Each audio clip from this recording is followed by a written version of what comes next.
Hello everyone, welcome to Onyx Earth Tarot. Everything you need to know about me is in the description box below. So we are back with another pick a card reading. It is timeless. It's not love-based today, but we'll get back to that soon. We need another skeleton key reading. So I've been actually planning this since December, and obviously with the holidays and just the new year and everything, everybody's busy, and I did not have time. So I wanted it to be New Year themed. I know it's like well into the month at the point where I upload this. I may be filming it a little sooner than you realize, but yeah, no, I'm still gonna lead with this 2024 theme. I think I've noticed, and someone's cutting grass, which is chaotic because the weather here is not supposed to, like, it's not that kind of weather. But anyway, the thing I think is important about this specific skeleton key reading is that I'm doing it as we near a shift in transits, right? The sun is moving into Aquarius soon, as is Pluto. And Pluto's a huge thing. It's going to be in Aquarius for 20 years. So it'll be a slow build and all of the things. If you're not familiar with astrology, but you're interested, definitely do a little research or find you an astrologer that can help you understand that knowledge. But I want to lead this intention with that specific transit. I mean, this could be things over the next 20 years. I don't like to look that far ahead. I prefer to look less than a year because energy is ever fluid, right? Ever changing. So you could kind of take this timeless message, because real time for me, right? As I'm reading it, but whenever you find this reading, it may apply if it resonates, like if a group calls you. But within a year, 6 months, however many months, it's not, I don't look beyond that year timeline. So for those of you that may be a little confused, and if it's still confusing, it'll make sense as it plays out, because it will absolutely play out. Now, I'm trying to really identify, because this has become a series, I'm trying to really identify what the overall theme is going to be. It's typically like a message from spirit, what you need to know, what's going to be revealed, the outcome. A lot of you search that word karma, so I type it, I add that to the thumbnail, or the description box, or the title where I can fit it. But I guess whatever outcome of whatever situation, whatever circumstance or time frame in your life you're applying this to, we'll try to get those messages. We'll try to keep them general enough to where they apply in a variety of ways. So I'm not gonna dwell, I'm not gonna keep doing that. I'm gonna hop right into the verbal description. So those of you that are visually impaired, or if you simply like to listen to me verbally describe each pile. Now, pile 1 is kind of a rusty key. It is has like a shape of a little eye on it. Pile 2 is like a silver key, very bright, clear, has a flower on it. Pile 3 is kind of a deep rustic silver steel color. It is a heart. And then pile 4 is kind of a rusty gold key, and it has the word memory. So I will give you a moment to make your selection. And if you need more time, go ahead and pause the video. All right, pile 1. So the key with a hole that looks like an eye. Let's see what we need to know. I'm gonna pull from this oracle deck. I have the book just in case a card that is unfamiliar to me comes out. I will pull from the tarot, and I have a couple of decks that I'm gonna pull from. I don't have as many as I normally do, but I do have some more available if things get chaotic and I need to hold more. So let's talk about my pile number 1. What's going to be revealed? What do you need to know? What is the outcome? I'm really excited about these readings. I don't know. You know, I like to do these non-love readings periodically, and I'm forcing them on you. I don't care. I'm at the point where I'm forcing these readings because a lot of you love the love readings, and I'm forcing it. It's like, watch these sometimes. But this is why I'm so happy. Look at you, pile 1. It's all good. Number 18. So that's your overall message for this next period. What's going to be revealed? What do you need to know? What's the outcome? The karma? It is all good. Beautiful energy. I think that's like the best card in the deck. We'll use the book because I can, and we'll just see what it says, and it kind of goes right to it. It talks about teaching, releasing control, and at the end of the paragraph, you're seeing a silver lining. So some of you need that silver lining. Some of you may want a silver key, whether in this reading or another one, but I'm not going to push you there. Just if you're called to something else, go there as well. But for now, what you need to know, it is all good. Love that energy. At the bottom, healing energy, number 20. So what I like is, what I really like is that it's all good healing energy. So if you've been needing healing, if you've been seeking healing, if you've been actively healing, that's coming in, okay? I forgot to do my little intro thing when I was talking about forcing the non-love reading. So you may be one of those groups that's always in the love readings that just was like, let me support her so that she doesn't get mad at us. Maybe that's you, but I say that because I don't know, I lost it. So it's a message you're not ready for. Like I lost it as quickly as I got it. And I'm very well rested. That's one of the reasons why I took a break from channeling to prepare for this type of reading, so I could be really like really well rested for it, like this type of reading, because these are important, right? I don't know. I don't know what happens. But what I did want to say, because so many messages hit me at once, maybe again, it's probably those of you that only watch love readings. It's like, oh, we finally got their attention from something else, throw all the messages at me, the reader, and it's hard to interpret because it's so much at one time. 2018 is an important year for you. Whatever happened in 2018, I know this is a timeless reading, okay? But that's still in the past. Whatever happened in 2018, whatever began, shifted, transition, 2018, right? Because the way I'm laying this out, you got 20 and then you've got 18. And for whatever reason, it's calling me like a year, okay? So very important. Now, my intro is, I read past, present, incoming energy, okay? I do read in a polarity. So there's often a shadow as well as a light side. Okay. You just have to find yourself in the story, in a journey, in a lesson. You may be on both sides at various stages of your life. You may be on both sides in different aspects of your life, right? So just find yourself where it's resonating and use your discernment to help support me, okay? But healing energy, it's all good. So if things have been rough, if things have been chaotic, if things have been shifting, especially since 2018, regardless of when you find this, know that what's stepping in now is a stabilizing energy to support you and ground you. I love that. So let's pull from this tarot deck.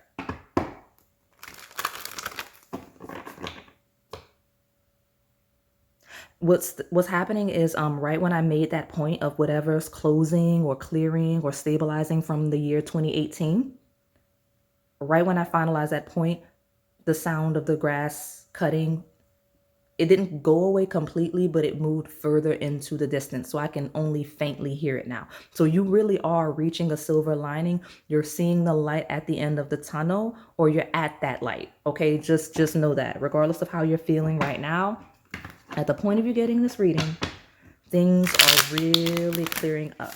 Love that. Love this type of message, okay? It's all good. Tell me more about my pile on. Some of you may be disoriented because I stepped into this pile very clear at first, and then boom, I got really disoriented. I couldn't really interpret the messages. So many of them hit me at one time and I couldn't ground. You're going to ground soon.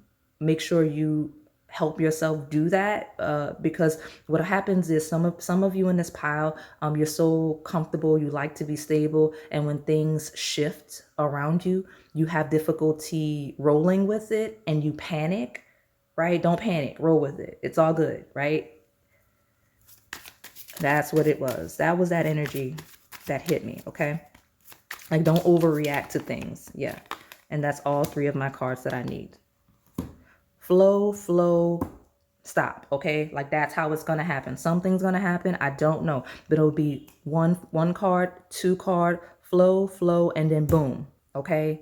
Solid, stable, hit you, for better, for worse, okay? And I don't want you to overreact to the for better, for worse, but I don't know, I haven't found a shadow yet, okay? Beyond maybe something's going to put you in a healing energy, or it has, and it's for your highest good, could be, okay?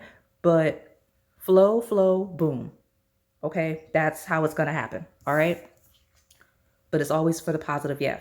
Five of Blades, okay? Five of Blades talks about sparring with individuals. It's traditionally depicted as someone that has a sword. They're fighting, they're battling, and they win. And by any means necessary, they win. And the shadow side of that any means necessary is that you could potentially alienate yourself from individuals. Now, if we're talking about actual relationships, connections with other people, right, then sometimes you need to do that, right, to stand your ground. It's kind of a standing your ground energy, right? Like, but again, in the shadow sense, it could be cutting off your nose to spite your face. So just be cognizant of that shadow and doing so in access.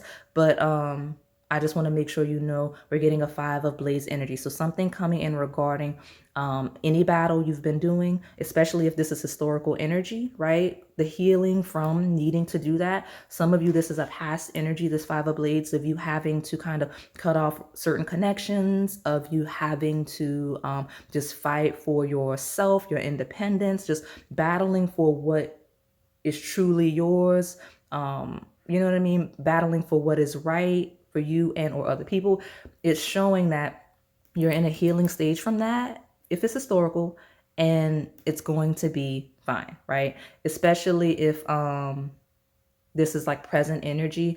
You're being encouraged to kind of stand your ground in the sense where you're competing, right? Where you're fighting for something, right? That may because here's the thing about everything. There's no black. We talk about the light and the shadow side of energy, right? There's no, everything's not black and white. There's always a gray area in between. So when we talk about a situation or circumstances where sometimes what's for you or the greater good of a situation may not benefit everyone, well, what's the trade-off? Like what's the most beneficial trade-off? Like what's the best outcome, right? Everyone's not going to win. That's what I'm hearing. Everyone's not going to win. What's the most beneficial outcome? Which outcome benefits the greater good or the most, I guess, people or even yourself? Like sometimes you have to be out for yourself, especially those of you that lack boundaries, where you're overly helpful. Sometimes you have to go back your energy and set boundaries with people, because the Five of Blades in a lighter sense could be having to set boundaries where they've been crossed, right? And healing from that and knowing you're supported, okay? It's a lot of things going on with that card. And then you've got exactly Four of Rods, okay? 5-4, we're talking about steps for sure. Four of Rods talks about a celebration, right? It's not necessarily a victory, but it is a celebration. Traditionally, it's depicted as like a wedding, as a marriage card of a new couple starting a new home and all of the things.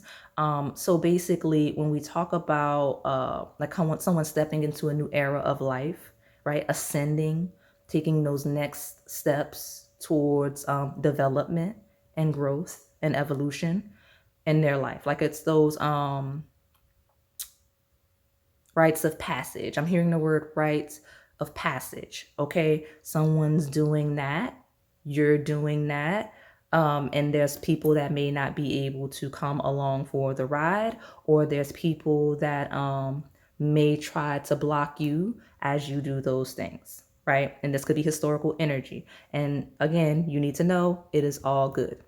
Right. So when we talk about, some of you may be really young, when we talk about moving out, getting your own place, moving in with a partner, or getting married, or just starting your own business, doing your own thing, whatever rites of passage to adulthood or those next stages of adulthood for you, you're supported. It's all good, especially if you've had trauma associated with those. You're healing that so that you're comfortable in taking those steps. Okay. And then we've got, look at that, 10 of elixirs. Yes, it's exactly what it says. Harmony, calming, love, happiness, passion, all those things. So 10 of cups is ultimate fulfillment, right? It's It's really bliss. It's a true happy energy. It's traditionally depicted as a happy family and all the things. So some of you, this is letting you know. I don't know what your past has been like with this healing energy and this Five of Blades, because Five of Blades is also while it can be self-sabotaging energy, and maybe that's been your history as it relates to community and connections, because these two cards also represent community and connections, right? If you've self-sabotaged or if you've been actively sabotaged in those areas, just know Four of Rods and the Ten of Elixirs talks about a happy, happy home, a happy family, a happy community, right? It's more community than anything, but obviously a happy family goes into that as well, okay? For those of you that are looking for romantic energy.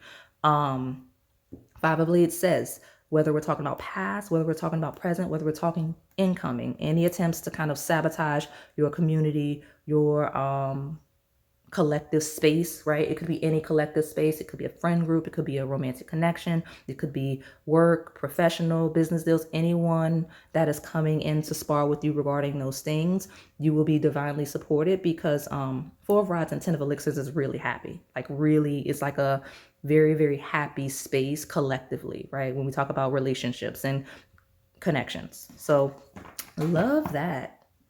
Some of you, what you need to know, just a general message, you're going to have a happy family, happy community. So I don't know where you are now, where you've been. You're going to have healthy relationships with the people around you, or you're going to have people coming in that will support you in that, right? Ooh, very quickly.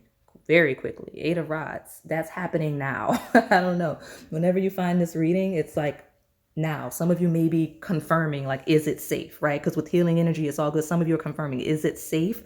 Yes, it's safe. Like, it's safe where you find yourself, especially where this is past trauma. You're safe, you're stable. This is a good space for you, a good collective, a good family space for you, okay? Whether we're talking about a collective space of friend groups, family, community, or whether we're talking about a relationship that you're starting or beginning, right? Like, or that it's incoming, safe, okay? Because some of you desperately needed that energy. But the Eight of Rods talks about very, very quickly coming in for those of you where it is incoming, okay? Because I say it the exact same line every time I see the card, because I never know who's picking which piles. But when I see the Eight of Rods, it feels like tomorrow, next week energy, because that's just how it's manifested when I'm doing readings. Okay, so be on the lookout for that and let me know. I know those of you that really love those love readings, I hate to send you to them. I really do, because some of you, it's a bit excessive. I love all of you, and I love that you support all of my readings, but I just want you to find a balance. Those of you that are really locked in with those love readings, you see this orange, you see this red, you see this yellow. I have a love reading with those types of flowers. I have orange, red, yellow flowers. I actually have one specific reading that has all of those colors as a major theme. If you've picked already, because a lot of you have a pile from that, this is your confirmation that you are in the right space. If you have not, and you're new here, and you love the love readings, and maybe this is your first time finding me as a reader through this reading, you may want to go back. Those of you where you may be on the opposite end of the spectrum, where you're like, I don't even care about love and romance, because some of you, again, there's that polarity. There may for real be a message, romantic base, in those piles, right? In one of those piles where we have the red, the yellow, and the orange. There's a thumbnail. I think I did it in during like Lion's Gate of 23, for those of you that are finding this in a timeless sense, okay? So yeah, for sure.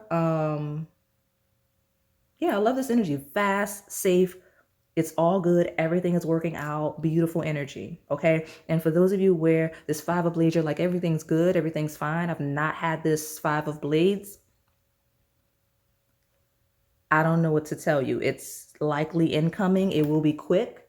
But in the end, you'll reflect on it and you'll see, oh, whatever the Five of Blades is, that self-sabotage, or other people sabotaging you, it wasn't even a thing. Like, best thing ever happened to you, because look where you end up, right? It's beautiful. I love that for you. So let's pull from these astrology based oracle decks.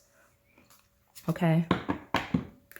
And I said it in the intro that I'm doing this in a timeline of me doing it because pretty soon we're going to have a shift in the sun, right? The sun is going into Aquarius, and at the same time, Pluto will be moving into Aquarius. And now that's a huge universal shift. That's not about you, that's about like the universe. Like that's even bigger than the world, right? Because Pluto is a generational planet, right? It's a generational planet. It's gonna like, to give you perspective on what Pluto in Aquarius will mean, Pluto only shifts signs once every 20 years. So it will really be a foundation for all of us in the world and how we proceed. Like it's going to shift us all collectively and how the next 20 years will be for us. So that's why it's such a huge transit, okay? And the way that it will impact us. Okay. Maturing energy. Some of you will get clarity, you will get understanding, and even though I always read it a card slanted this way as maturing energy, I heard you will gain maturity. Okay, really soon, something about your energy, and that makes sense. To step into this Four of Rods, Ten of Elixirs energy takes a certain level of maturity. You have to reach a certain level of maturity to even consider this milestone, whatever it is for you, okay? Whatever that ascension is. But air energy says open-mindedness, objectivity, and learning. And it's Gemini, Libra, and Aquarius. Look at you. I love that. So here's the thing. What's coming in for you will be heavily decided, okay? Based on your ability. And I feel like I say this a lot, but I mean, Aquarius rules shocks, surprises, things that are unconventional, right? Things that you wouldn't have attempted to do, things that are outside of your comfort zone. Your ability to be open-minded and flexible, okay? You have to be. What'll happen is your challenges will be to see how flexible and adaptive you're willing to be in this next era and with this key, right?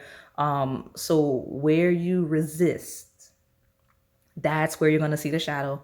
That's where you're going to struggle. So kind of just be open-minded, right? Sometimes we're so fixed in a perspective that something that we need to move towards or away from, right? We tend to cling out of comfort. If you find yourself clinging to something out of comfort, let it go, because what will happen is everyone, but for whatever reason, this pile needed to know specifically, will be challenged to see how flexible, adaptive, how unconventional you will be, how you react to shocks and surprises, things that are unexpected. Okay, that's what's very important for you. And like I said, I don't look beyond a year, right? You know, maybe if you come back after a year and you pick it again, maybe you didn't complete the cycle, or you come back after a year, pick a different pile. That'll be a new cycle, but I don't like to look beyond a year of you finding it because it's too much, okay? But open mind and your ability to learn, right? Because flexibility and adaptability stems from a desire to learn, to grow and evolve, because that's the thing, okay? So let me pull, how many do I want? I guess I want 3. I don't have that many decks today. So I think these are actually going to be a lot shorter unless I see something that makes me pull from a different deck. Because I only have the 2 astrology-based oracle decks.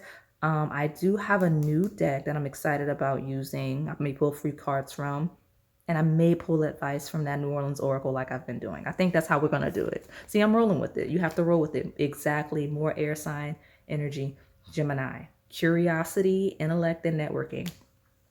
So Aquarius does rule networks, okay? It's a network-based energy. It's 11th house energy. So as I talk about that shift into that sign, you may need to be a little more open-minded. You may need to be more community-oriented, because that is what these 2 cards say. I see the shadow as a lot of you have self-sabotage in the sense of not interacting, not engaging with community, right? In collective spaces, you're disengaged in your community collective spaces, whatever that means for you. It could be as small as not engaging with your family or a job or partnerships. I say small, those are important. Or as broad as like truly your community, right? Your collective space, or just things that are going on in the world around you. You're going to be called to be more engaged with the world around you, okay? And it will be for your highest good. You're going to be very happy. You're going to be a lot more fulfilled, okay?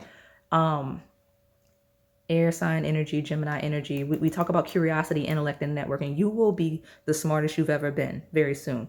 As I hope most people are as you age, right? But something about this period you're stepping into, you're going to gain so much more knowledge. It's kind of like, I don't want to say skipping steps, but it feels like your development is going to accelerate rapidly with that Eight of Wands. Something about your knowledge, your intellect, and your level of comprehension and understanding. It's like the world around you is going to slow down a bit as you quickly speed through. Okay, for like the next however long, right? We talk about a year. So let me get one more. Gemini is also, because I mentioned Aquarius is like collective energy. Gemini rules the third house of communication. So lots of communicating, lots of conversations, lots of interacting with your connections and relationships. But that's short travels and local community. Okay. Excuse me. Some of you are clearing blockages that allow you to be a little more engaged. Some of you have blockages as it relates to that. That's that healing energy. Okay. Let me get one more. I'll take the bottom. Okay, two more. I'll take the bottom. I'm not going to fight it. This is incoming energy. Why is that? Okay, okay. Oh, okay. Well, let me decipher this because I got so many scenarios just immediately. So when we talk about communication, some of you have struggled with communicating effectively or with your learning, with your development. Some of you are hard-headed and don't listen. I get that.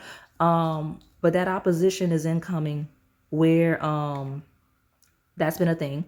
I also get all of your knowledge, the things you understand, especially those absolutes in your life where you just truly believe like this is a fact, will be challenged. Okay, like some of you have limiting beliefs, right? Ooh, it's loud. Yeah, exactly. You hear how loud that's getting? Limiting beliefs. Okay. And that's been stagnating your development. Those absolutes. I would never. This could never happen. That will never be true. You got to let that go. That's what's coming in. You're going to see an incoming opposition to what you believe to be true, just in general, or what you believe to be true for you, right? Like how you see yourself, how you see your world around you, how you see your community, it's going to be challenged for better and worse, right? Like some things you believe are just the best things ever. You're going to be like, oh, wow, that's horrible. Some things you believe to be like right, some of you, the things you believe to be right and fair, you're going to be like, oh, that's not true. Wow, that's crazy. I'm realizing that it's not fair. Some of the things you consider to be a limitation for you, you'll realize will actually ascend you. Okay, so just be open-minded. That's the hugest thing. And opposite, yeah, it's getting really loud. I'm sorry if you can hear that, but that, I mean, I guess it's calling your attention to the reading, right? Because it says imbalance, a point of tension, and a power struggle. Again, you will be challenged in your perspective. That's the heaviest thing. So shadow, I love it. It's not a bad shadow. You just have to grow, evolve, and become, and broaden your perspective. Because a lot of you here are a little small-minded, whether you realize it or not, right? You'll have some experiences to broaden you. Some happy, really joyous, fulfilling experiences to broaden you, okay? Because right now, you're limiting enough in your perspective that the universe will be challenging you for the better. Some of you, it's not going to feel good just because you're so fixed in it. It's going to feel like a bad thing because of how fixed and rooted you are and what you believe about yourself, other people, and all of the things around you, what is possible, what is not. Those of you that are a little more flexible, the more flexible and adaptive and fluid you are, the better it's going to feel, right? Like, so those of you that are like open and free and you're like, whatever, it's going to feel great because you're just going to flow with it as it goes and you'll land naturally in a comfortable spot because you'll become comfortable with discomfort, right? You have to. That's the only way it's going to make it. What I love is this house 12 energy, spirituality, transcendence, karma, sacrificial service, and healing. It came out incoming with opposition. You're not going to heal. You're not going to ascend. You're not going to evolve if you're very fixed and rigid. Period. The end. That's right. Because Pluto is all about change, transformations, and pulling down like barriers and all the things. It's a very chaotic planet. Okay. So, and then going into Aquarius is going to be fun. So, but again, house 12 in reverse it talks about being overly practical, right? Because opposite is that is sixth house, routine, structure, day to day.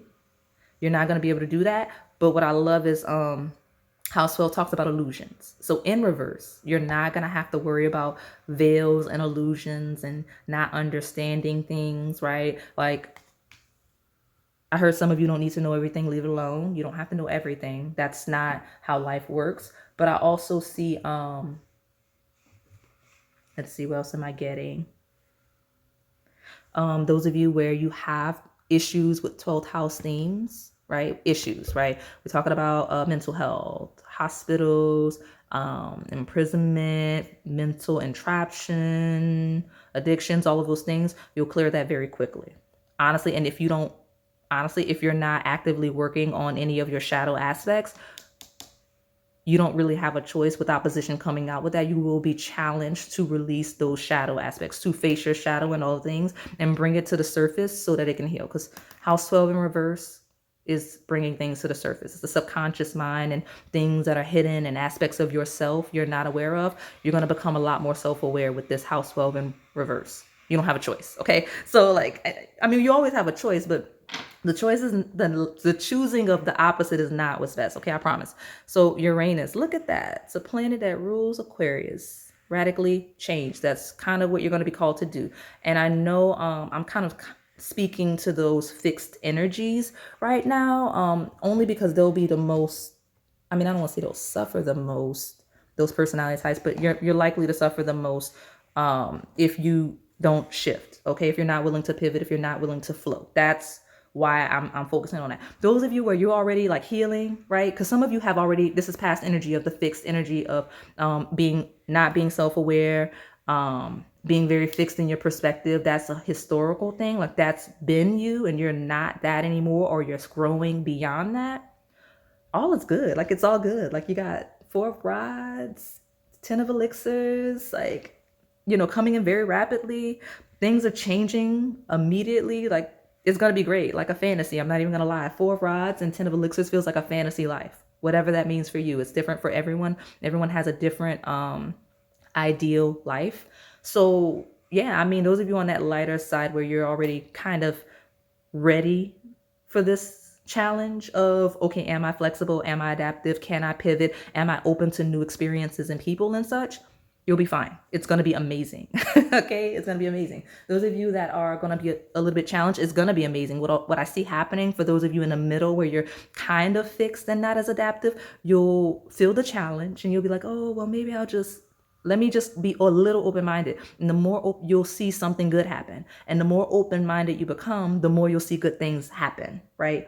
That's how it kind of happens. The more you're like, nope, this is how it is. This is who I am. This is how it's going to happen. You'll get run down. That's the way it is saying, right? Because Uranus shocks, changes, surprises, radically change. Especially when we talk about like technology and social media, that as well. Because Aquarius and Uranus, they rule that. Okay. So I really didn't need a gazillion decks because these types of readings, I get a lot from the astrology based decks. So I only have 2 more decks after this Moonology one. So let me see. Don't let pride get in your way. A fiery climax approaches. Yeah, exactly. You're close to achieving your goal. I may pull one more. But those messages were for you. North Node. Some of you may all of you here are going to be forced onto your North Node path, like where you're meant to go, okay? Who you're meant to be, where you're meant to become, how you're meant to support the world around you. And you're going to have to step out of your comfort zone, right? Because that's the North Node. Like South Node is your natural gifts, talents that you're born here with. And you utilize that comfort to propel you in areas where you need to develop and evolve in this life. You're going to be forced into that. That's basically everything I've been describing. This card is everything I've been describing so far, okay? North Node. Some of you may have a North Node in Aquarius because that's the key sign that stepped in. Some of you may have a North Node in Gemini. Okay, it could also be a North Node in Libra, and you could also be the opposing sign. So North Node in Leo versus Aquarius, North Node in Gemini versus what is the opposite sign? Like, I can't even think of what the opposite side of Gemini is. Sagittarius. I'm so sorry. um, or Aries and Libra. That could be the theme as well. But look, take time to breathe out, disseminating moon. So some of you, with the healing energy, it's all good. You're being called to take space when you need it, right? That could be right now. That could be incoming. That could just be just in general, recognizing and having the self-awareness to know when you need a break. That's going to be a thing, okay? And what I love is the more you step out of your comfort zone and become a little more flexible and adaptive in the way you maneuver this life, you'll have more opportunities to do that. Because I know that's a very privileged thing to say, is take a break when you need to. Well, everyone's not able to for a variety of reasons. The more you adapt to this energy, right? The more you go where you're naturally called, the more you're open and flexible to where your growth and development is prioritized, the more you'll step into spaces and circumstances where when you need the break, you'll be able to take it whenever you need it, right? That's what I mean by some of you will be able to live a fantasy life. It doesn't mean that you're going to be like super wealthy, maybe some of you, but like you'll be comfortable enough, at least financially, in your career, in your community support. Because sometimes it's just somebody, like some of you, it's as simple as having somebody to help watch your kids, right? You'll be able to take the break when you need it. Okay. It's going to be different for all of you. What's this? Mutable. Flexible, adaptive energy. Look at this. I can't even make it up. Aquarius is here, right? Let's leave it. But mutable signs are Gemini, again, it's Virgo, it's Sagittarius, and Pisces. So those may be your placements as well, or you're simply just called to be a lot more flexible and adaptive for those of you where that's not the case. Because surrender, fluidity, welcoming change is what this mutable card says. And the mutable signs, one, they end seasons, which makes sense because we're in a period of a transit that is ending. So it'll be a lot of endings, for better, for worse. And also, you just got to roll with it. You've got to roll with it. You've got to be flexible enough to just let it happen so that it can be a good experience versus a challenging one, okay? So let me get one more. I'll take the bottom. And then we'll get those other oracle decks and just see what they have to say to us. I'll take something about the number 4. Okay, something about the number 4 for this pile, because I'm seeing where you are really, like, you got 4. Every time I say one more for 3, 4. So what I love about it, what I really love about it is every time I say 3, I get 4. I'm being flexible. I'm being adaptive. So what'll happen is you'll be chasing something, right? In this next era, all of the things, whatever your goals are, whatever it is you want out of this life, every time you go for it, right? When you fixate on, I have to do it this way, when you're very fixed in your perspective and your approach, you may get what you want, or you may get destruction because you're forcing something that's not supposed to happen, right? On the worst sense, it'll happen that way, right? But you may just get it. But you'll get it and you'll realize you don't want it, or it's not what you thought it was. But those of you where you're flexible and you're like, no, I don't have to, maybe the number's not 3, maybe the number is 4, right? I'm using that as an analogy. You'll get something extra that you didn't even expect that's even better. So that's how you have to see it, okay? That's how you have to see it. Incoming energy, third quarter move. Adjustments are required, okay?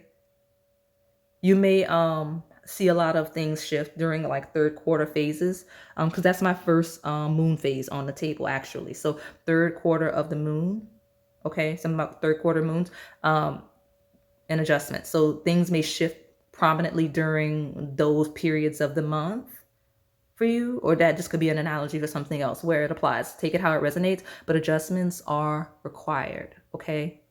You have to be flexible and adaptive. You have to be able to pivot, okay? And you're going to live the best life. Like, you're going to live the best life. Okay, so let me, I don't know what I'm going to do here. I'm going to just have to let it be how it is. Okay, so I'm going to put this one here.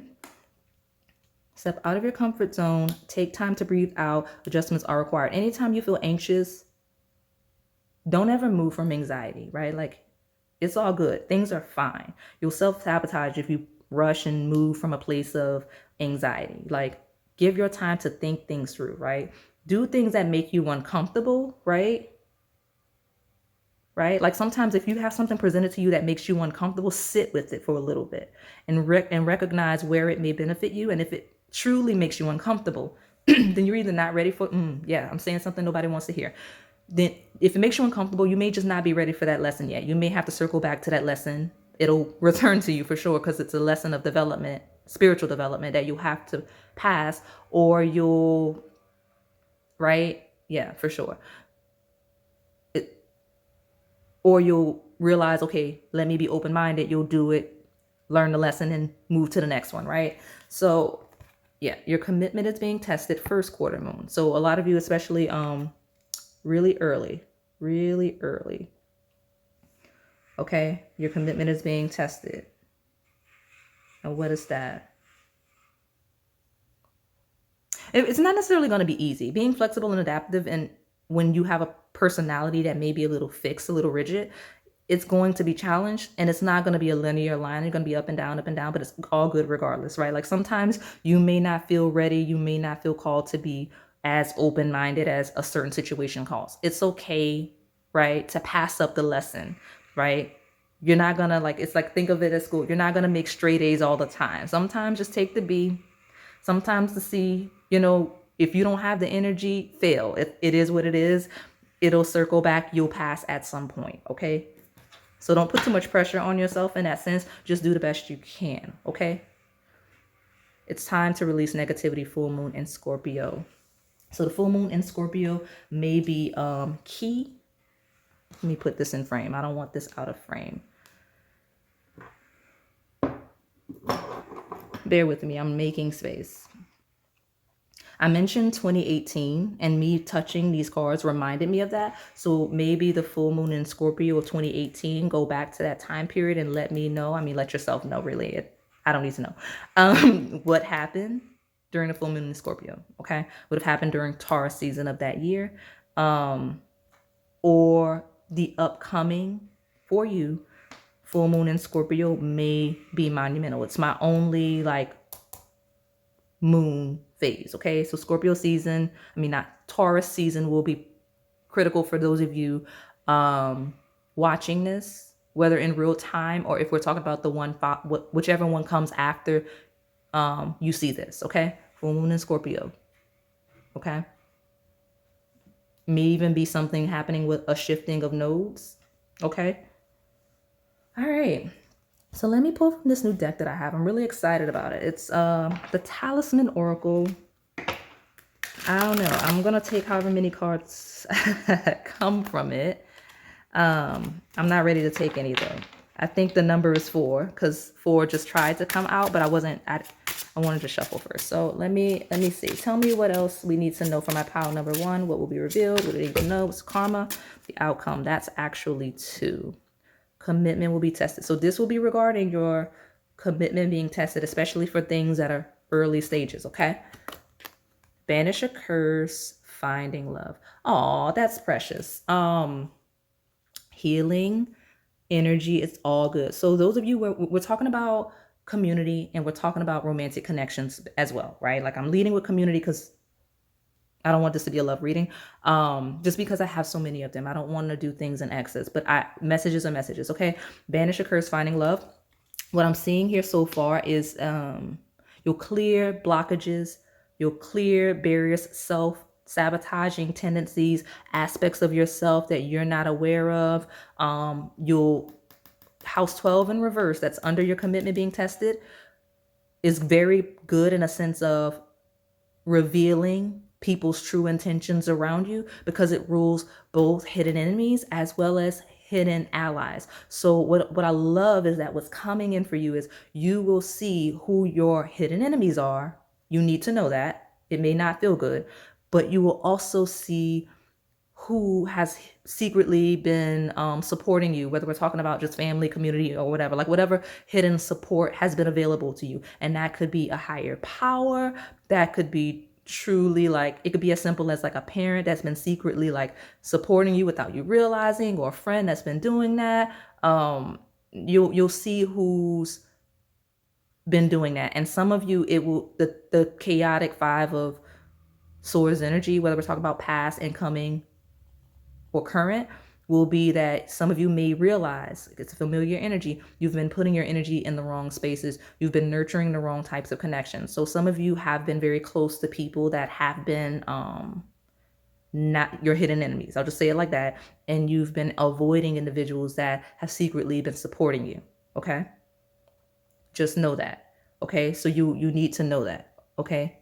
But the beauty in that is banishing occurs, finding love. Now, it's a lot of you here with your various religions. And I always say that because I want to be very intentional about it because, banishing a curse could be literal, depending on your religion, or it could simply be healing, or it could simply be prayer, right? Whatever it is, or just healing your your mental space, right? It could be truly therapy. Like banishing a curse could truly be therapy for a lot of you, okay? So in clearing those self-limitations and external limitations in the form of individuals, you'll find love, you'll find community, right? Which is here. I mean, 4 of Wands into 10 of Cups is truly finding love. It's community. It is finding like the love of your life in a lot of instances, because those in combination is it truly feels like a wedding in the most literal depiction of the cards, right? 4 Wands is like celebration of a couple, and then a 10 of Wands is like a family with children. Like it's truly like a wedding. Okay, so some of you could be that literal. We're talking about love. I don't want to lead with that because I feel like this is that pile where you really chase love. But I have to say it because in the polarity of that, there's also those of you that are extremely wounded and guarded, and you actively run from love. So I have to say it. I have to say both sides, okay? Because I want all of you to get your right message, okay? And I have, it's an integrity thing. I have to say it, okay? But even those of you on that shadow that actively chase it, you will find it, but it's gonna take some development and some self-awareness first, okay? And those of you that avoid community and connection, you have to work through that with banish a curse, okay? Let me get 2 more. I'll close it. I'm not gonna close it out. I want advice because I liked using that in those readings where I did it with the New Orleans Oracle. So I'm gonna do that. Okay, wisdom. Yeah, see, I mentioned development. Wisdom. Notice I didn't use a book. It's a brand new deck and I'm not using a book. Yeah, straightforward, but I like the messages sometimes. I like to read the book, but sometimes you don't have time to read, analyze, strategize, just roll with it. And that's the message for this pile, right? Wisdom, okay? And look, there's an eye. Is there an eye on all of the cards? Nope. There's an eye, just like your key, wisdom. So the biggest thing that's in this next stage for you is eyes wide open. I was going to say visibility. So some of you will be visibility, which makes sense if you've been like in hermit mode, avoiding connections and community. So you'll get visibility. You'll be more visual. You'll see very clearly. You'll learn a lot. You'll become more wise. Okay.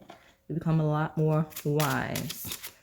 Some of you will heal through community and gain wisdom because we talk about all of the reading, the studying, the learning, the busy bee energy.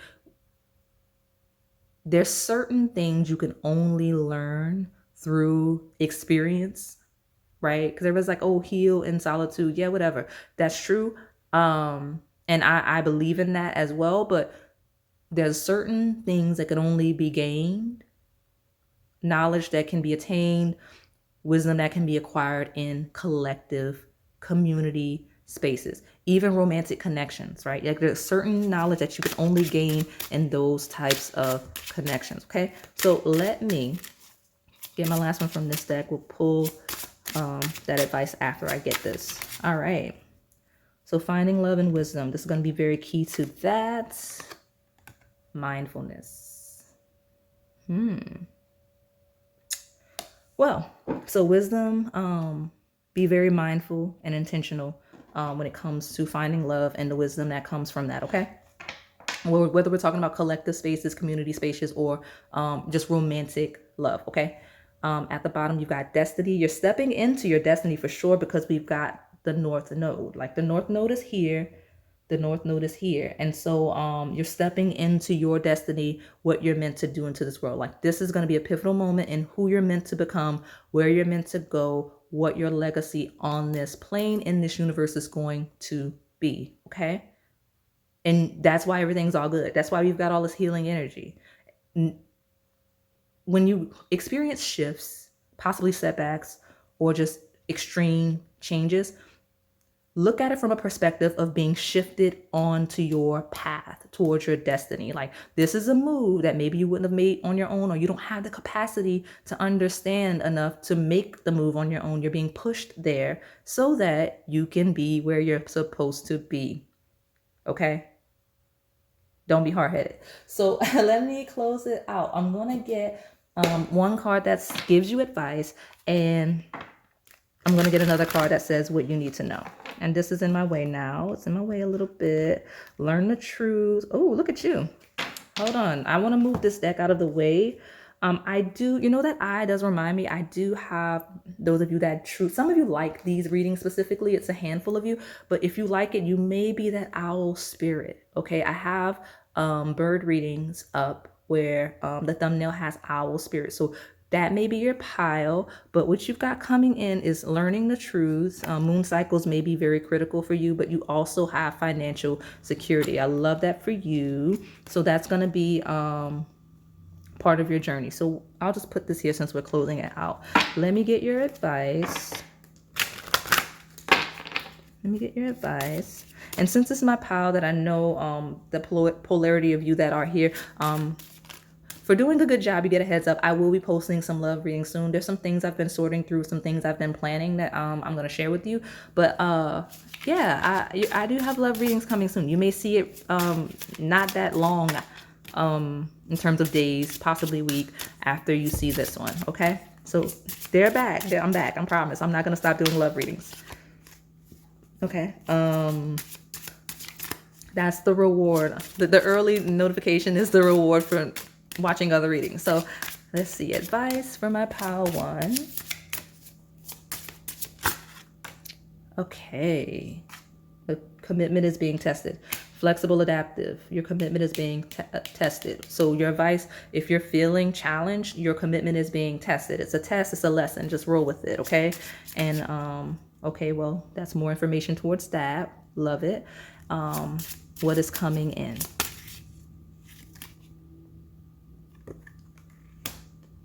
Okay. Incoming. Okay, it's truly coming in. It's incoming. I'll see what's at the bottom just because I'm nosy and I'm curious now. Because this is your advice is going to be, okay, so you're being tested, commitment is being tested here, and then this is related to finding love. So this is a huge community and connection based pile. Okay. Elusive priestess. Yeah, so elusive priestess talks about it is what it says. I'm gonna get the book because I know the book is gonna describe it better than I'm gonna channel. Like it just the number 5. Okay, some of you may be a 5 life path, but it says the embodiment of the obvious not being so obvious. She's an entity that you all know but may not have proof of, and the words that would allow you to make a clear-cut decision if only they were spoken aloud. The situation that you're thinking of has much learning potential for you. However, your focus has been placed on details that will not help you gain the forward movement you desire. Okay, what is your goal? And how can you work towards that goal within your own power? There are some immovable energies at work, and you will likely grow tired and irritable if you keep focusing your efforts in this current way. It's time to be flexible and acknowledge that there are additional ways to accomplish your goal, even if they are not what you consider to be the preferred way. The good news is that you have everything you need to move forward if you're willing to let go of how you have believed things, quote unquote, should be. I'm going to let this sit because it's so clear.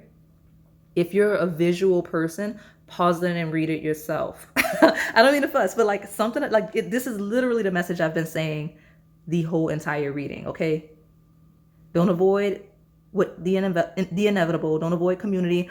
You're trying to be fixed in your perspective. You're trying to be fixed on your approach, and that's on a shadow sense going to lead to destruction. Do not be flexed. Do not be fixed in your perspective. Be open. Okay, now what is this according to yeah, because your commitment is being tested. Okay. Some of you take it as a challenge to maintain and not budge. That's going to hurt you. Like some of you, like when it says your commitment is being tested in this elusive priestess, you avoid developing in that area of being open, and it's going to bite you. Like it will. Like I'm not like trying to scare you. Your lack of ability or open-minded nature is going, listen, I'm not going to say it anymore. It is what it is. Okay. Finding love. Musical healing. Oh, okay. I love that. I love that. Elusive priestess could also be taking space, because I mentioned that taking time, breathe out, taking your space. Take your space when you need it. 5-4. Did that come out again? It did, because 5-4. 5 and 4 may be relevant numbers, or it could just be something related to that. But elusive priestess can be taking space when you need to, especially, and then musical healing could talk about like sound bowls, binaural beats, just regular healing, like anything musical that is healing, right? I'll get in the book just because I want to see what it says. And it says there is healing in and through music for you. Music can be one of the greatest healing modalities available to us. With or without words, the melodies and rhythms reach deep into your soul to create inspiration, excitement, healing, and release. If you've chosen this card, the universe is urging you to spend some time in a musical environment. Oh yeah, spend some time in a musical environment, okay? Whether you create music, hold on, dance to music, or just listen to it, being in the musical energy will help attune your vibration to the highest good for the next steps of your life. So if you just enjoy music, it doesn't have to be this deeply spiritual. I do, with all this healing energy, I recommend binaural beats, sound bowls, all of the things. But some of you go out with the elusive priestess into musical healing. I hear some of you go where there is music. Like maybe go to a concert. I don't know why that's a thing. Go to a concert, but go where there is music. Wherever there's music, go. Like a specific place will be different for all of you. There's a specific place, go with the music, okay? And then if you make music in private, I can see that with elusive priestess. Keep doing that. You can share it if you want, but creating music, if that's a hobby of yours, will really help you heal, okay? All right, so what's coming in? Nature. Love it. Love it. Love it. Okay, so nature. Okay, going outside. I mentioned going where there is music. So go outside. You'll honestly coming in opportunities for that, a desire for that, right? You'll have more desire for that if you're more of like a hermit energy. I get that with all of this community and avoiding it on its pile. You'll be called to go out more. You'll have opportunities to go out more. You want to go out more. It's not going to be forced. It's not going to be oh, I have to go outside. It's not going to be like that at all. You're going to want to go outside, okay? And also what will happen is by you being more flexible and adaptive as a person, expressing your creativity and allowing yourself to just feel and be fluid, things in your life are going to come to you very naturally, very organically. Nothing is going to feel forced. That's why we have this dream life energy. Quickly, things will happen and fall into place for you because you'll be like, oh my gosh, it's like a miracle. It's not a miracle. You're just open enough to where if there's a minor inconvenience in your life, you're no longer overreacting to it. You get what I'm saying? That's why it will feel so good. Things will feel natural. They will feel fluid, and it's going to work. Okay. All right. Love it. What's at the bottom? Let me be nosy. Look at you. Abundance. Number 19. Full cup. All right. So yeah, I love this. I love this. Pile 1 is a great pile. I love that you're setting the tone for all the others. Hopefully they follow. The only shadow that I want to bring up again is do not be rigid and inflexible. It will really it's not going to work. It's going to harm you. Okay. So be open, take chances, be willing to change your mind, be willing to learn something new, be willing to try new things. All of that will be critical, okay, for you. So that is all I have for you today, pile 1. Hopefully it resonated. If it did, please like, comment, subscribe, and hit that notification bell so you can stay in the know on the content we post here on this channel. Thank you for watching.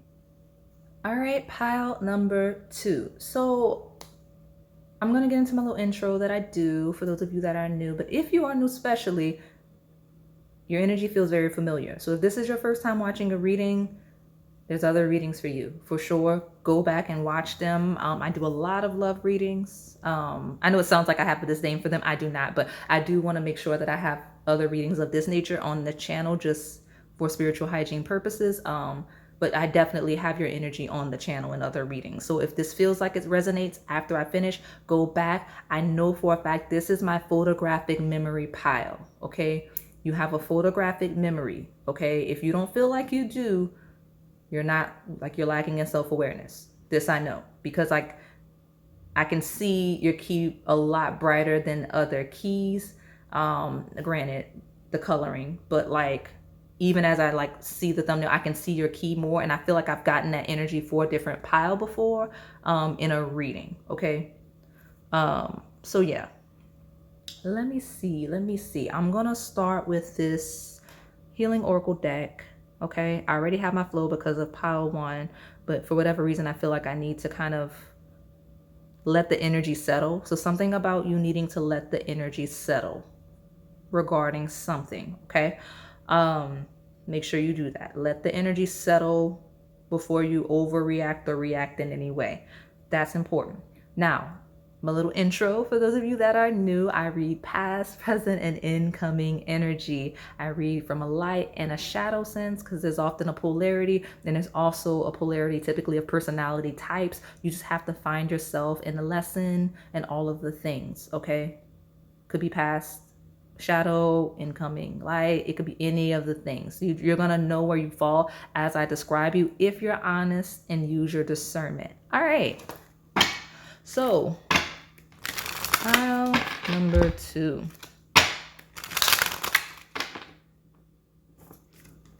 Okay, that quickly. Take what comes to you naturally, pile 2. Like, let it flow. Whatever comes to you, don't force things, right? Something about letting it come to you. That's a very important message for you, because I was going to shuffle, let one jump, but it, it didn't need to. It came with ease. I didn't have to go through all that. So I'm going to take this in the bottom because that's what I did in pile 1. And then you've got integration, number 33. Okay. We'll get the book because I like the book for this one, because I can. Let's see. Oh, that's a lot of words. It's a lot of words. Okay. Talks about being flexible and adaptive. Okay, for sure. Flexible and adaptive because it talks about what should be, what could be, what shouldn't be. It's all about being fixed in your perspective. A lot of you will get that. A lot of you will have messages regarding a need. Like, you may start having dreams. You may be placed in environments with the word integration here, where you have to adapt, right? Where you have to be a little more flexible, where you have to fit in a little better, okay? I do see here one message that called me was, you may ignore your inner voice in a quest to fit in, to be loved or admired, okay? You do not realize that your inner voice is warning you that the other people's energy is not matching their words or actions. Listen to your instincts about this situation or person. Okay, I'm not gonna lie, when I was reading that, I didn't think it was gonna go in that direction. I was thinking it was more of a energy of you're ignoring, I don't know what I thought it was going to be, but go back to what I just read. That is critical. Some of you are not aware of your surroundings and the people around you. You're fitting in, and you're trying to fit in situations that don't serve your highest good. Like, some people may not have your highest I can't even get the words out. Like, I can't even think clearly. I can't even, like, you may be in confusion. You may be foggy brained. That's always a red flag of your environment, when you're always confused and you're not sure what's going on. That's a red flag. That's an immediate red flag, because, where there's integrity and clarity, like, there's no need to be confused, right? So if you're confused, it's already wrong, okay? So burden. Okay. Number 10. Burden. Got it. Okay, let me just, it's in frame. Let me see what this book says about the burden. there's a lot of messages, Pal 2, that you're ignoring, that you're avoiding. Your intuition, possibly your spirit guides, whatever spirit team support you, whatever your religion is, your higher power is communicating with you in ways that you are actively ignoring. Because why, when I go, because listen, I'm gonna just pick a random page in this book, right? This is a long page, right? That's how these messages go. Why both of your cards, paragraphs and paragraphs of information? I'm not reading all of that, but like, why paragraphs and paragraphs of information? It's giving overextending energy, okay? Like, stop and pay attention to situations and the people around you, okay? So one of the questions I would like for you to ask yourself, Pal 2, is who stands to gain from you being confused, from you living in confusion and or chaos? Because, like, you know what I mean? Like, who would benefit from that? How would someone excel through you being in that energy? Okay? Like, how would that benefit other people for you to be in a state of confusion, right? Because that's the thing, integration and burden. Some of you are integrating into spaces that are burdens. You need to stop. Okay, like, what you need to know, what'll be revealed, that is past energy. Like, I may be reading your past. Stick around, because some of you jump piles too quickly. If this is past, just stick around. I'm going to get to it, because again, past, present, incoming. Because some people are stepping into this. Some people are currently into this. Okay, and a lot of you are out of it, and we'll see what's coming in. Okay. Some of you, what's coming in is you stepping into a space where others are like-minded and have also experienced similar burdens and or trauma. So you'll bond, not in an unhealthy way, over that. Like, you'll relate, you'll find like-minded and people that you relate to, because they'll have similar burdens as you. Okay. But the first line here is, many times we take on the stress of those we love and care for, and we see it as the ultimate sacrifice. Don't be a martyr. Cut that out. Please stop. There's no reason for that. There's like I guess a meme that's going around. A lot of professionals have shared it, and it's kind of, and you can apply it to any area of life, but it's like, the only people that will remember you working late are your children. Like, it was like, I think it said in 20 years, which I mentioned that I'm doing this Sun in Aquarius, the Sun is shifting into Aquarius soon. Pluto is shifting into Aquarius. That is a 20-year transit. So we're stepping into the next period of 20 years. Not saying this whole reading is based on 20 years. I don't look beyond a year, but that doesn't mean it still won't apply for you in 20 years. You may look back in 20 years, and these themes that I'm talking about will be critical in how you end up. But the meme is, the only people that will remember you worked late in 20 years will be your children. Okay? I feel like this pile needs that, okay? And I'm not saying don't be dedicated, but it just feels like whatever environment you're overextending in, it's not necessary to do that. And there's also potential individuals you saw where they're taking advantage of you. All right, you're being taken advantage of. All right. You have to, and at the end it says, once you accept and believe you are perfect and worthy, the tendency to make yourself invaluable to others through your help and assistance will go away. Your relationships can then be based on truth, not manipulation. You need to start surrounding yourself with people that don't need you, that want to be around you. Okay. I don't know that I've gotten an aggressive energy like this before. I probably have. But you need to be surrounding yourself with people that value you as a person, that don't need you to sacrifice. Okay? Because integration with burden feels like it feels like an energy of, yeah, we are family, we all work together. Like, it could be professional environments, but it could also truly be your family. Like, oh yeah, like, we're all like, because even in a family sense, it feels like blood is thicker than water. Like, oh yeah, no, we're all family, you gotta support us, you know what I mean? Like, make sacrifices. That's what I'm getting. That's really what I'm getting. But I'm seeing it, and I get community and community support, because I talk about that a lot, where there's a collective space where everyone's supporting one another and everyone gets what they need. But I don't feel like this is you. I feel like you're in collective spaces. Could be any type. It could be romantic. It could be friendships. It could be family. It could be professional, where people are benefiting from you specifically, whether we're talking about financial, we're talking about energy, skill, effort, time, all of the things. Okay, you have to stop. Okay, I'm seeing it. You have to stop. All those words on those cards. Okay, ants are pests. Okay, look at that snake.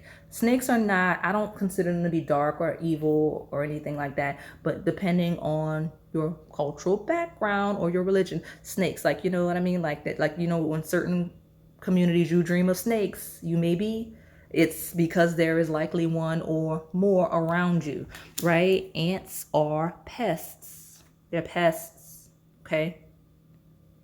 They're pests. And you've got this masculine energy, which could be my masculine pile, possibly. Like, I don't like to get too much into genders. I don't want to alienate the audience. Don't fixate on that. If you don't identify as masculine presenting in this pile, it means you're projecting a very active, very go-getter energy to the people around you. And they're like, oh yeah, no, pile two's got it. It's not gonna hurt. And some of these people may not even intend to be harmful, right? But when you have that active, I got it, I don't need help, I got everybody energy, you don't get support because you got it, right? So just balance. All right. Yeah, you haven't, yeah.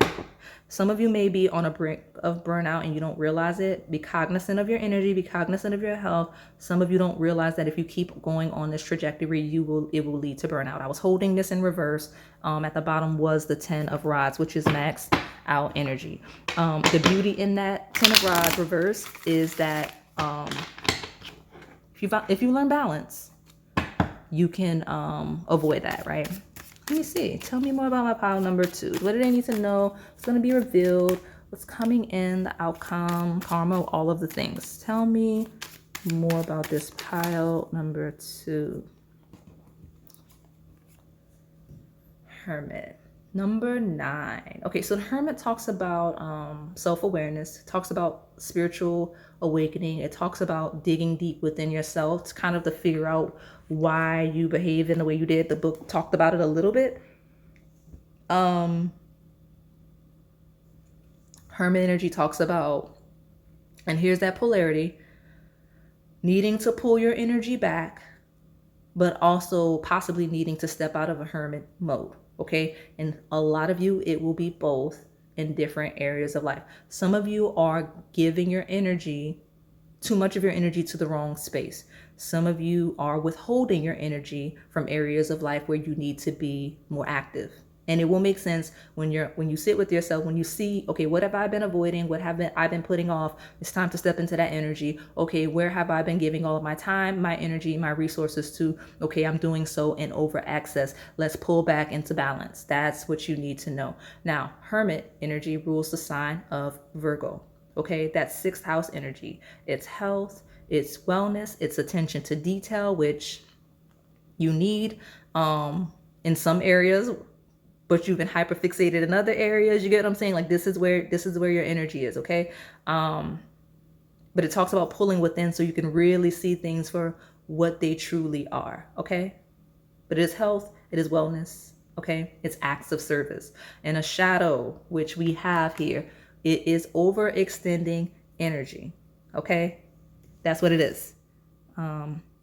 Also in a shadow, it could be isolation, okay? So let me see. Let me see more. Tell me more about my pile number 2. This is incoming energy. King of Blades.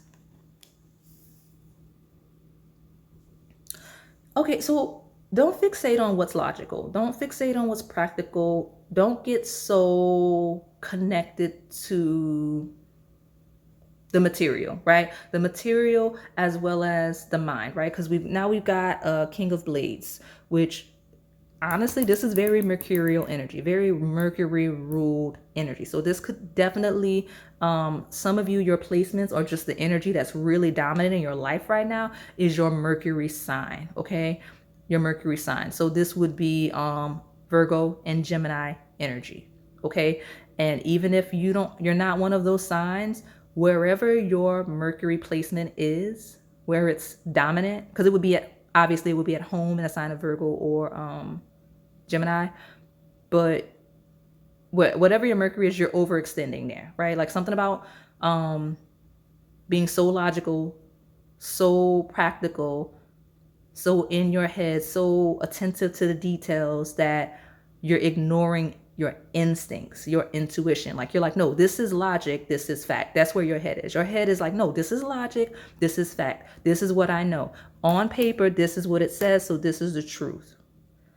But you know something is off, something doesn't feel right. This is my pile of learning to understand when something doesn't feel right. Okay, like Virgo energy, again, health, wellness. When your body is talking to you, listen. Okay, like this is my pile of not listening to when your body is talking to you. Okay, my burdens, right? My physical body, right? That's what I'm getting. Okay. Like you're so busy trying to think through it. You're like, okay, no, this is what paper says. But I'm telling you, you have to trust your feelings. Like your gut instinct, your intuitive side is really calling you.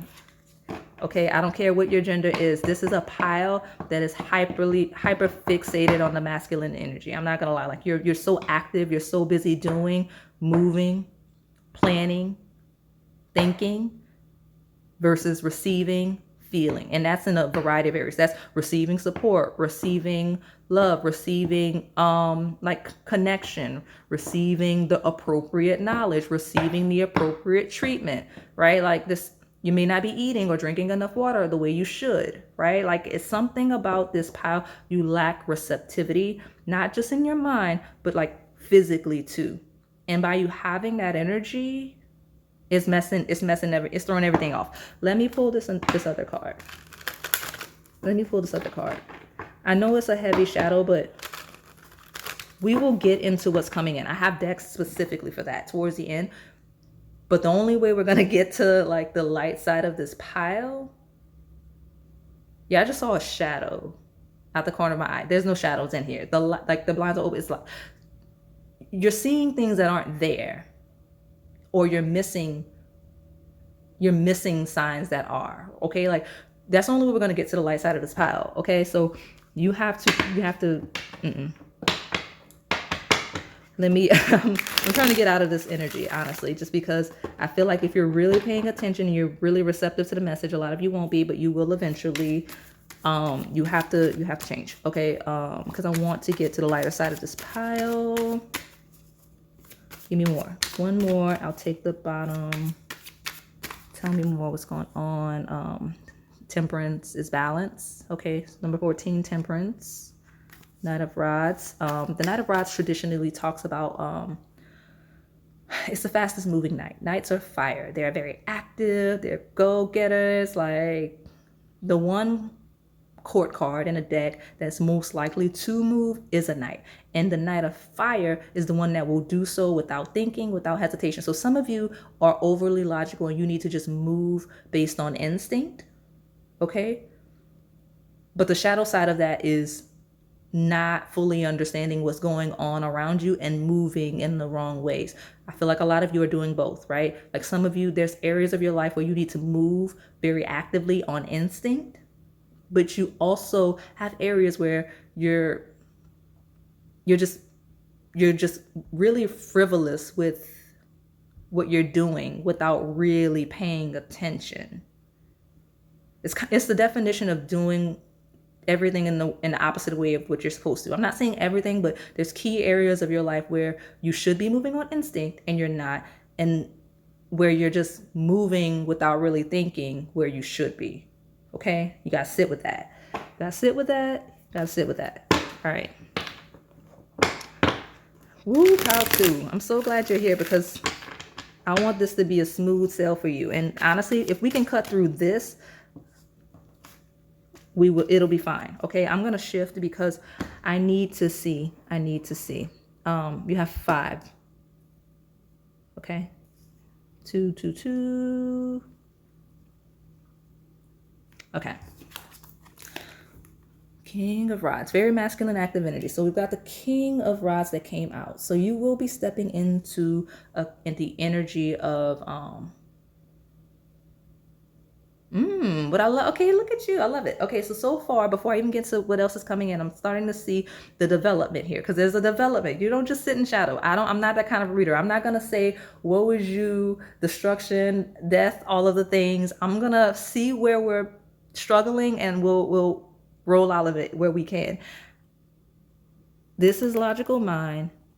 This is like a strategy of like how to act. So where you've been studying, growing, and evolving and hyperfixating on things, you will be able to use that foundation to propel you where to go, how to move with authority and maturity. Okay, you're going to be able to do that. But what has to happen first is the realization of how you've been using this knowledge and this time and your energy in the wrong way. So once you recognize where you've been doing it wrong, everything will flow naturally, because integration talks about things integrating naturally, right?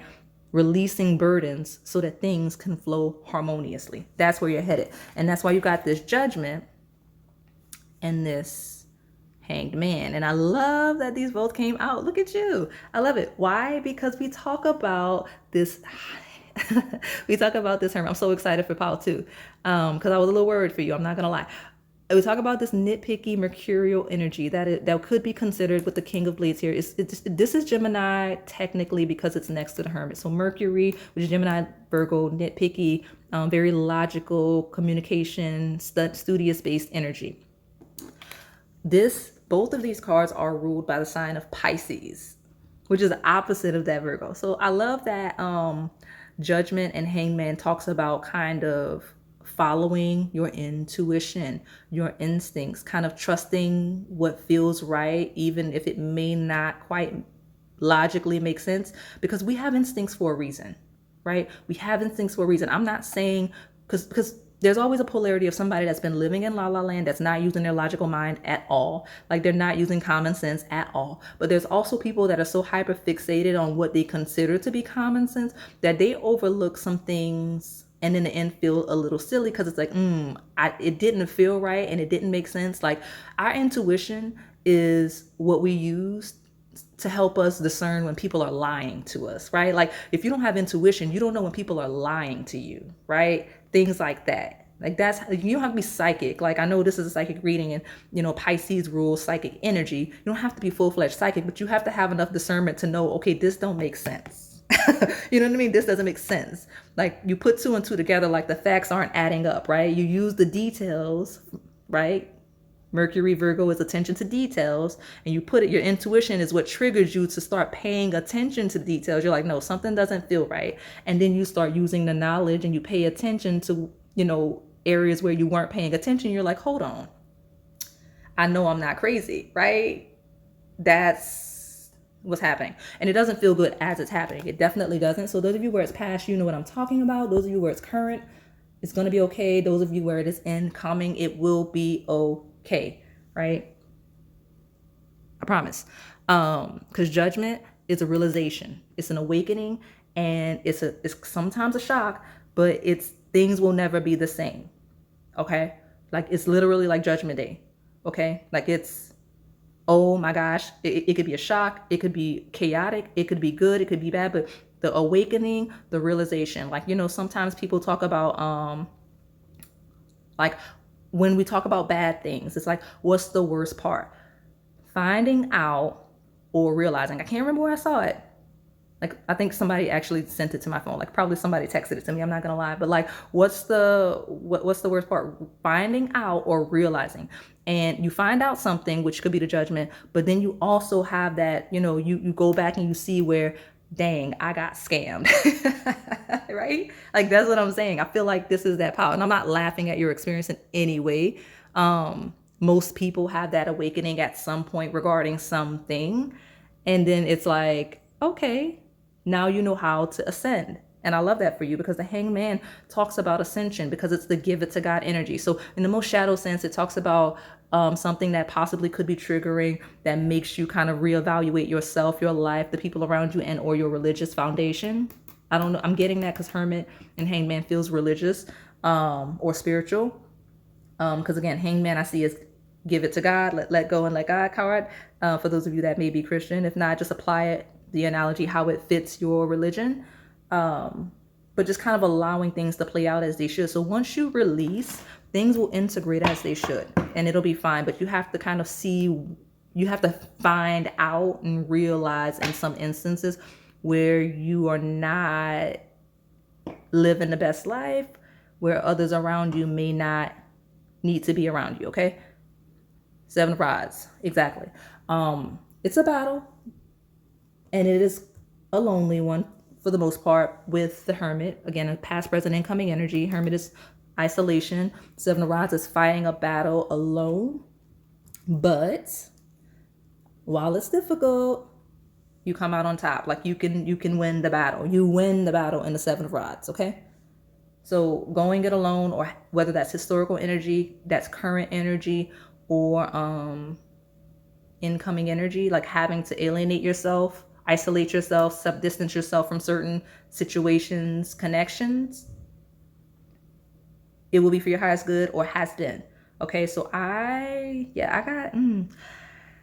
have to ground the energy. It's a lot. It's a lot. I can see why because it's an overwhelming energy. It's very sad in the sense of like realizing where you've possibly been self-sabotaging or where you've got people around that should not be. Let's see.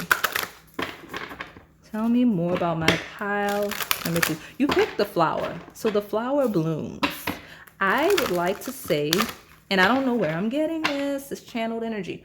And I know I sound super happy in a pile that's like, oh, this is a shadow, because I already know where this is headed. Okay, I can see where this is headed. The flower, spring. Something about spring is going to be very beneficial for you. Okay, spring season, whatever upcoming spring season for you. Okay, it's timeless. So when you find it, spring, upcoming. Okay, very beneficial to you. Look at you. I love it. House 7, profound relationships, intimacy, and romantic partnership. So this is it's ruled by Venus, which I love, as well as the sign of Libra. Now this is the house of your connections, of your formal contracts, your relationships, your partnerships. Okay, so I mentioned spring specifically. Something about your contracts, relationships, partnerships on paper, you'll see some gains, very much so. Okay. And then what's coming in for you just overall is better, because like some of you, this may be professional or just organizational, possibly community work, or could even be marriage, right? You'll see healthier, more beneficial connections coming in for you in this area. We're talking about contracts and partnerships, okay? All right, what is this? I'll take both of these in the bottom. House 12. And yeah, no, I'm not. If you wanted pile 1, go back. Go back. Because I cleansed this deck. But I'm not. Every pile is going to be its own. See that boundary I set? You next, okay, pile 2? Set boundaries. If you want pile 1, if you're called to pile 1, go back. Go back. Okay? All right. Pile number 2, please tell me more. What will be revealed? Okay. Listen, that was a message. Go back and watch what just happened.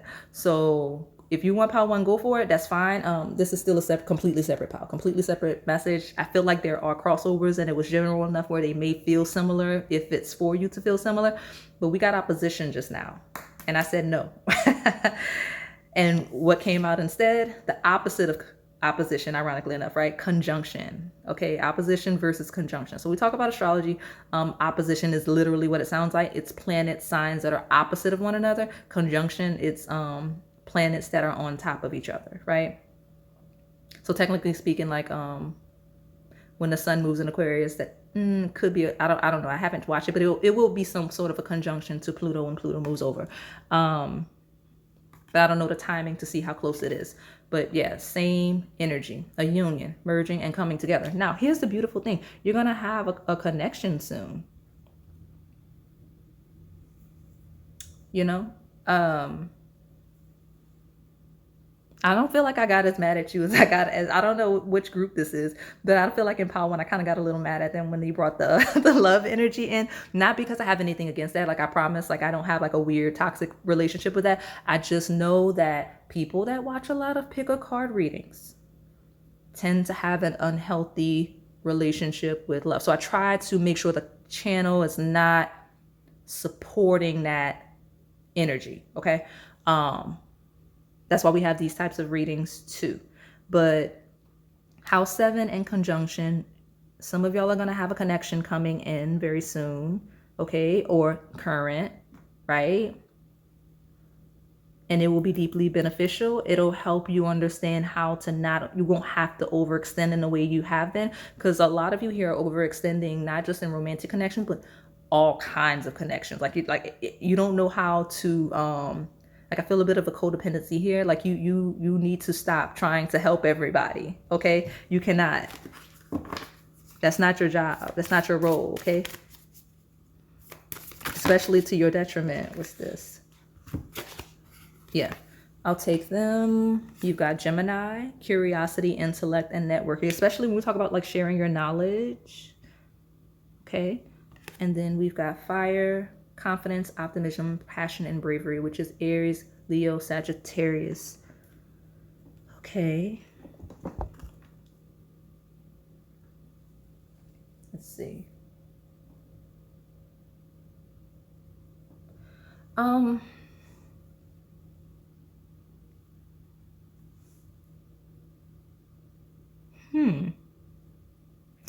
Be a lot more confident in what you have to say, right? Like in your knowledge, like be more confident in your approach to the way you converse with people and communicate with people and the things you have to say, especially things that you're very passionate about. You have a lot to say when it comes to things that you're passionate about, and you need to share that, okay?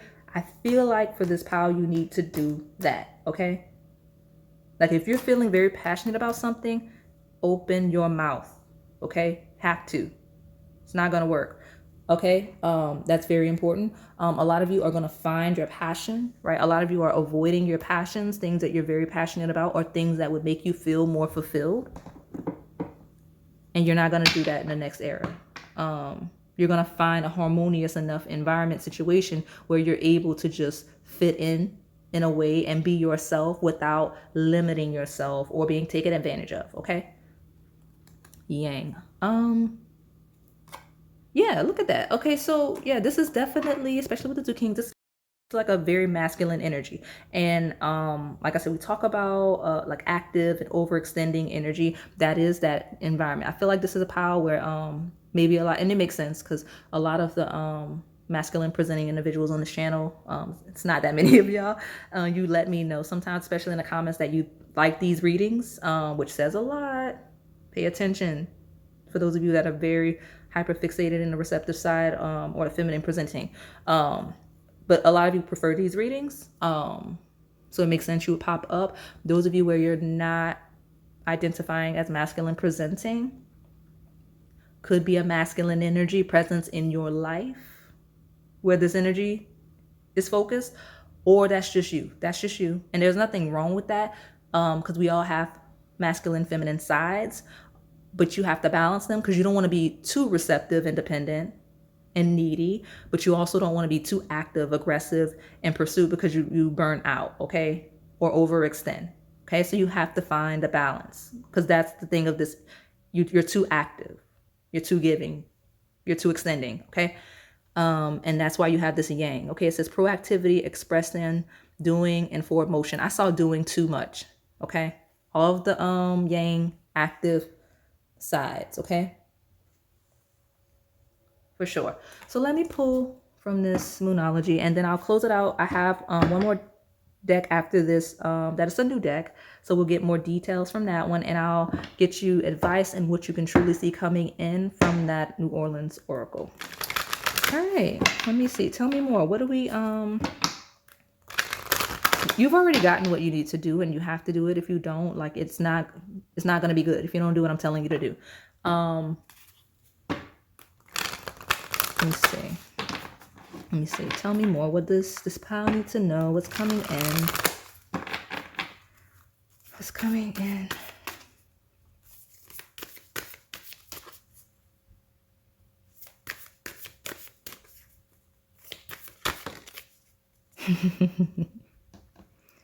And it landed on the sign that rules communication. It landed on itself, Gemini energy. New moon in Gemini, communication is key. So the new moon in Gemini could be relevant, past or incoming. Happens during Sagittarius season. So something that happened around that time or will happen. And now, third house. It's funny, you got 33 here. That rules communication. You got communication is key. You have to communicate. You're being pushed to communicate and pay attention. This is what I love. Okay. Like, it's going to feel possibly chaotic, but don't worry about it. It's going to be fine.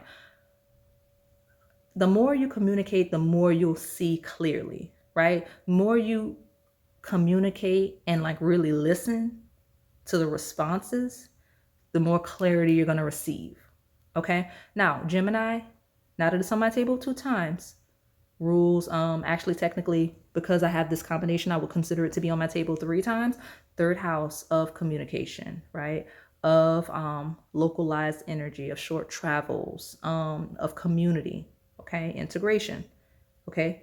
Like a local community, okay? Early childhood. I was like, what am I missing? I'm missing something. Early childhood. Okay, so this could be stemming back to early childhood, could be why you behave this way, or it could just simply be related to themes that happen in early childhood, right? Because technically, 10 and 33 could be ages for some of you, right? But something about early childhood, okay? What is that? Why? That was, yeah, definitely something. Don't let your past hold you back. Goodness, I'm not going to keep the answers you need are coming. Don't let listen, open your mouth. Open your mouth. The more you open your mouth, look at this. What was I just talking about? The more you open your mouth, the more clarity you get. The more you communicate, the more you speak, the more you express your needs and your desires, the more you're going to see, right? Don't let your past hold you back. The answers you need are coming. What is this? Step out. Listen. Don't let your past hold you back. I feel like I have to take it. I feel like I have to take it. North node, south node. Don't let your past hold you back. Step out of your comfort zone. Definitely go back to pile 1. I hate doing that, but go back to pile 1. Okay. A personal issue reaches resolution, especially where we talk about home and family. Full moon in Cancer. Okay. Full moon in Cancer. Okay. I say 4th house, home, family, ancestry. This sign of Cancer is very specific to the maternal bloodline, but it doesn't have to be. That'll be specific for some of you. Okay. But home, family, early childhood, stepping out of your comfort zone and becoming who you're meant to be, not letting your past hold you back. North, south node. Research your north and south node. Some of you need an astrologer, but I'm not going to push. All of you cannot like necessarily afford that, and it has to be the right person that knows what they're talking about as well. But north, and you're stepping into who you're meant to be, and you'll be able to use your natural skills, your natural tendencies. Like, don't change who you are. Like, I don't want to make it seem like, oh, you have to change. Don't be helpful. Don't be kind. Don't be supportive. Don't be efficient. I'm saying there's an overextending edge with you, right? Where you do have natural gifts, skills, talents that are very easy for you, right? Things that are very easy for you that are not as easy for especially those that are around you. Because if they were, right, if it was as easy for them as you, then you wouldn't be put in a position to overextend. But you use that to push you where you're meant to go, and you're going to get the answers you need. Okay. Gemini, Sagittarius axis is very critical for you. You may have a north or south node in Gemini and Sagittarius. Okay. That could be you. If not, that axis, right? Early development versus higher learning. Because full moon in Gemini happens during Aquarius season. I mean, not Aquarius season. You may get answers in Aquarius season, some of you, whether we're talking about real time or in the future, but Sagittarius season, okay? But the more you communicate, the more you step out of your comfort zone and communicate, have those difficult conversations and say the things that you're very passionate about, that you have issue with, the more you'll realize what should be left behind you and where you're supposed to go, okay? And that may be difficult. So let me use my last deck. Let me pull. Tell me more about my pile number 2s, please. What's incoming? Knowledge, clarity, understanding who and what has to go. I'll take those 2, but I think I'll take more. I think I may take 2 more. We'll see what this is. Union.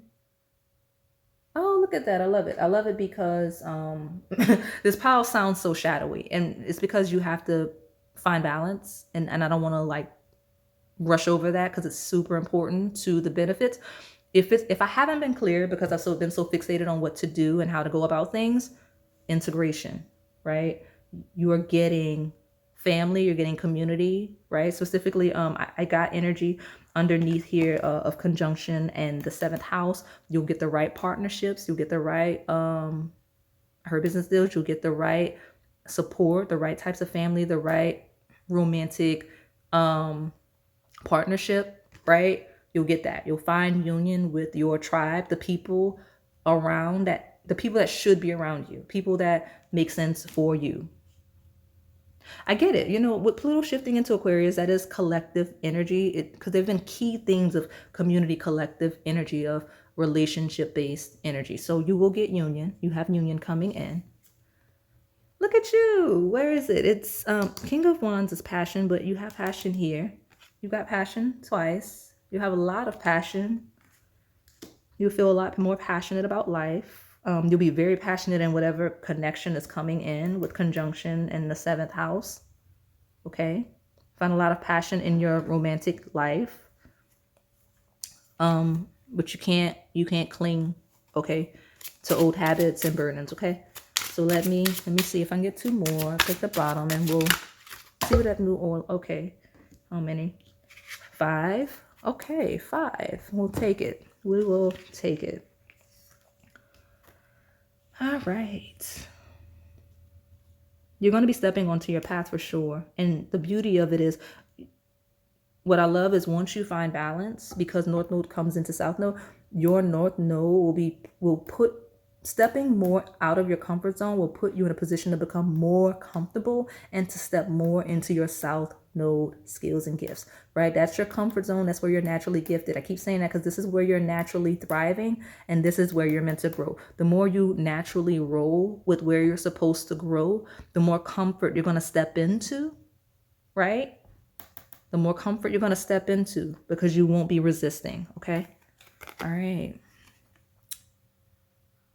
And I definitely wanted to pile 1. Intuition. I mentioned that. Key themes because you have 2 Pisces energy. So Virgo Pisces axis is huge. Sagittarius Gemini axis is huge. Okay. Cancer could be relevant as well, but those are just the main ones. But trusting your intuition more. Having a guard up, right? Some of you are a little too guarded. Okay. In some areas. Others of you, like, you're either open or shut down, and that's not good. Like the people you're open with, you're open completely, which is unhealthy.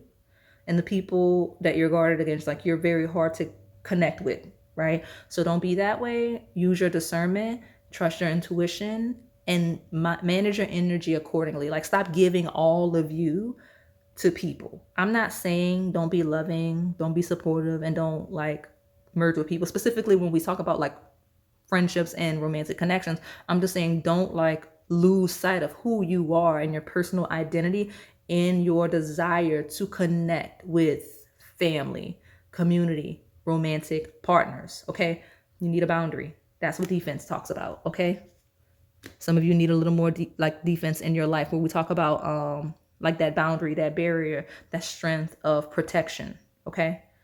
And then Welcome back, Pile One. Some of you like these, so you watch a lot of them. You feel like you'll get messages. It's always good messages, right? But that owl spirit, go back to that owl reading that I did like back. You'll find it. What did I call that? Like, what are you making space for, or something like that? I don't know.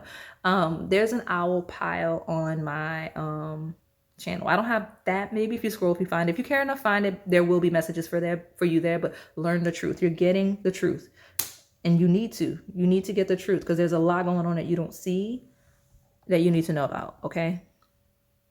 Navigation. Love it. You'll have discernment. You'll trust your intuition. You'll have a lot more defense. You'll have like boundaries and all of the things. You'll have a union. You'll be very passionate, and you'll know how to navigate this life, right?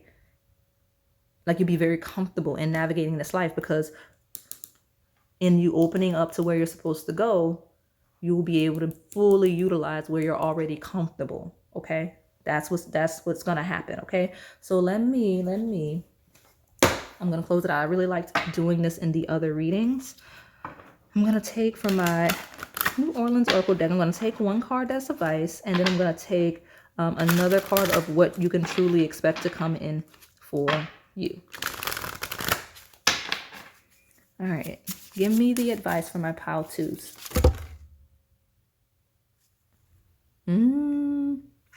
Well, number 9 in reverse. So much. Well, your advice. 1, you have not been paying attention, 1, to your intuition, like we've been saying the whole reading, but you may be having dreams. You're avoiding the messages that are coming to you in your dreams. Okay. Dreams in reverse talks about seeing things clearly as they are. Okay. Seeing things clearly as they are, right? Like, sometimes you're like, there's no way, like, based on what I know, this is what I believe. Everything is not always as it seems. So you're avoiding something that, like, something's not as it seems. Okay. So 1, pay attention to your dreams, but also, and I have a dream reading up, so you may have a pile there, but I don't know, pay attention to your dreams, but also, I don't know, there's something you're not seeing clearly. Like, pay attention to what's going on around you. Make sure you're lucid around you. Like some of you are sleepwalking. Open your eyes. Pay attention to what's going on around you. Okay, I don't mean to be firm, but that's the thing. Okay, pay attention to what is going on around you. Open your eyes. See the chaos? Okay, you got keep going.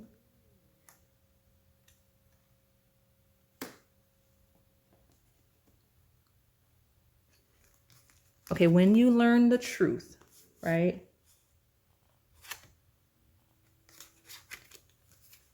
Keep going, okay? Okay, keep going, okay? Something about learning the truth and keep going, okay? I don't know. You got to lucid. There's something, again, that you're avoiding that's been avoiding you. Go back to pile 1. I'm not going to reread this, okay? Because a lot of you that are going to be confused by this, go to pile 1. And some of the other readings, okay? Lanyap is a gift, okay? You have a gift coming in. Honestly, yeah, you have a gift coming in. Something, either that you've been wanting or something that you don't even realize that you want. Like, it's a pearl, right? You've got something coming in, okay? Could be related to, it's going to be truth. It's going to be clarity, right? It's going to be community and connection based. But you do have that union in the 7th house, contracts and partnerships based. Because there's heavy emphasis, though, on that Gemini Sagittarius axis of knowledge and higher learning, of learning and expanding your perspective. Okay. Elusive priestess. There's some information, some knowledge that has been evading you, okay, or that you've been avoiding. And that's for better, for worse. Some of you, even though we talk about the shadow side, finding out things that you know, didn't realize were happening, or whether it's historical, current, or incoming, a lot of you will find out things that will deeply enrich you for the better. Like you're going to find hidden knowledge, hidden information. Things will pop up for you that you didn't expect in the best way. Okay. And that's going to happen more and more often as you become a little more open-minded, as you open your eyes, as you stop sleepwalking, and all of the things. Okay. So that is all I have for you today. Hopefully it resonated. If it did, please like, comment, subscribe, and hit that notification bell so you can stay in the know on the content we post here on this channel. Thank you for watching. All right, pile number 3. So let's see what's going to be revealed, what you need to know, the karma, the outcome. I just want to lead with, for those of you that are new, I read past, present, as well as incoming energy. I read from a polarity, so there's often a light or a shadow. You just have to find yourself in the journey. You could be at any point, any polarity, any stage, at any period of your life. And like I said, you find yourself where you fit. Some of you ask in the comments, can you pick multiple piles? Yes, you can if you're called to them. If like hypothetically speaking, if 2 call you equally, then you would obviously weigh them the same. But if there's one that's really calling you and you go for that one first, knowing that your other one is truly like a secondary or a third pile, then obviously you lead with that precedent. So some of you picking this pile are going to need that clarity, probably because you have a lot of changes coming, probably because you're going through a lot of changes. So let me start with this oracle deck. We'll get some tarot and some clarifiers for you. Let me see. Not taking all of that. It's 5 cards. We're not taking that. All right. Pile number 3. What does the P for pile number 3 represent? What's going to be revealed? What do they need to know? Or what is the outcome? Something about multiples. There's going to be multiples, hence why we got the changes card, hence why I mentioned multiple piles. So you may be my pile that's selecting more than one. Okay? So I'll take them both and I won't fight back. Yeah. Number 1, movement into balance. Yeah, things are shifting for you, and that's okay. Things are shifting. That's okay. Okay, I feel like I need to calm this pile down and let you know, like, things are shifting and it's fine. Okay. Look at you. It's all good. I think I know which pile you're already selecting. I was already thinking it. I'm not gonna lead you to it. If you were called to it, you will find your way there. But movement into balance, it's all good. So pile 3, what's very important for you to know as of now, before I even take the bottom, things are fine. They're shifting and they're stabilizing, right? Like you're in a transitional era, right? Like you may be beginning stages of something, closing stages of something, and just give it a minute, give it some time to settle. It's not going to take very long. At least it doesn't feel like it, right? I say that because the energy that I'm leading with real time, seasons are changing. So the sun is moving into Aquarius. It's about to be Aquarius season soon, and Pluto will be shifting into Aquarius very soon. That's a generational planet. So when it kind of gets there, it'll for the most part be there for 20 years. Okay. So major shifts, global shifts, universal shifts, everybody's feeling it. It doesn't matter which how you pick. Okay. Everybody's going to feel it. And I say that because it doesn't have to be bad. Like everyone's not feeling it bad. Okay. A lot of people will feel it in a good sense, like it's going to be a relief for a lot of people, or has been so far as it's shifting, a relief for some people. Okay, so it's fine. It's just that this pile feels like a group of individuals that may not do well with shifts and changes, but again, it's all good. It's going to be fine. Okay, sexual energy. Yeah, exactly. So number 25, I'm gonna reference it in a literal sense in a second. I don't want to dwell on it because it's not that kind of reading and I don't want to flag it for YouTube. But sexual energy is very creative energy. Okay? Creative energy. And so by us talking about things moving into balance, things being all good, things are being created. You're in a very creative era. The energy surrounding you is very creative. This is a group of things manifesting in your life for the best, right? It's all good. So things are stabilizing for the best. I'm stressing it. So let me pull from the tarot. I don't feel called to get the book. I don't. Some of you need to find a creative outlet. Some of you are going to be called to lean into some form of a creative outlet with movement into balance, and it's all good. That expression, whether we're talking in a literal sense or if we're just talking about a creative sense just in general. Okay. All right. Tell me what pile 3 needs to know. What's going to be revealed. So I want to say, let me get the book for this card. Only because I feel like it references balancing your masculine and feminine. I know some people get offended when we say that, but the more active and receptive principles. So let me just go. Some of you may be a little bit angry. Get over it. I don't know why. I don't know. The energy, the channel energy is very like it's gonna be fine. Stop overreacting. I promise it's not me. I don't know why it's like that. Let's see. Talks about grounding and rooting your chakras. Is asking you to look at where your sexual energy is directed in your life. Okay, yeah. Healthier relationship with your sexual, sensual energy, okay?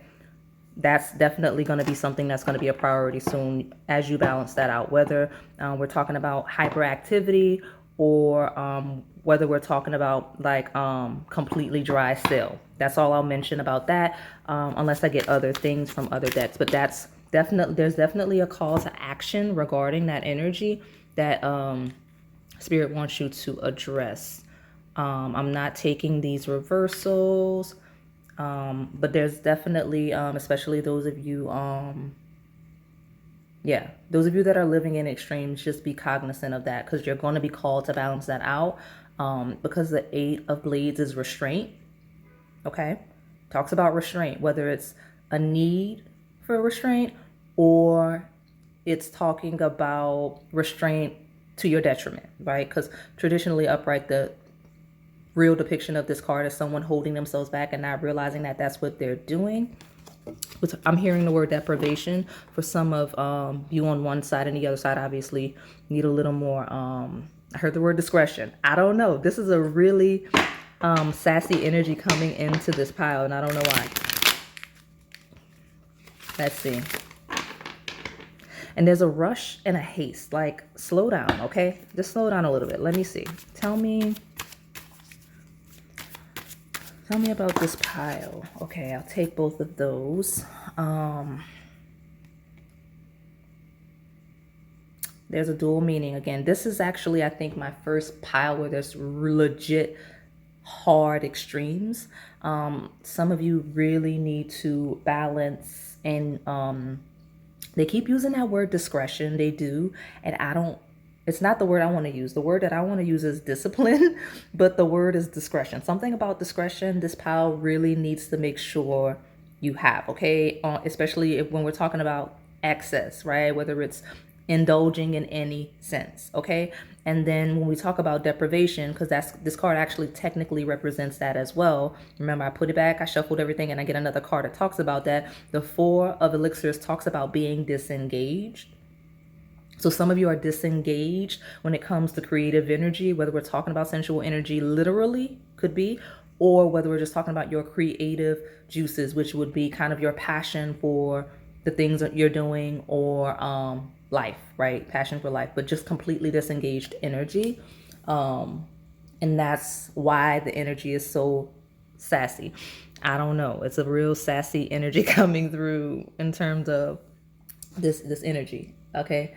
But to repeat it, some of you are disengaged, you need to know, and that you need to kind of find a passion for creativity, for life, for sensual energy. Others of you are hyperactive and overindulgent, and you need to pull back.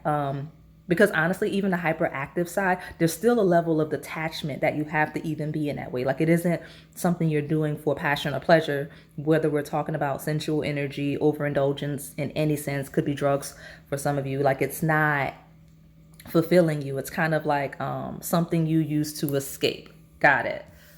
Got it. That's what that card is. And there's actually two more. Okay, Six of Blades. Moving on. Okay, so all right, straight up, straight up. I'm hoping that because I have all these other decks, I can get what's coming in for you, because I'm not gonna lie.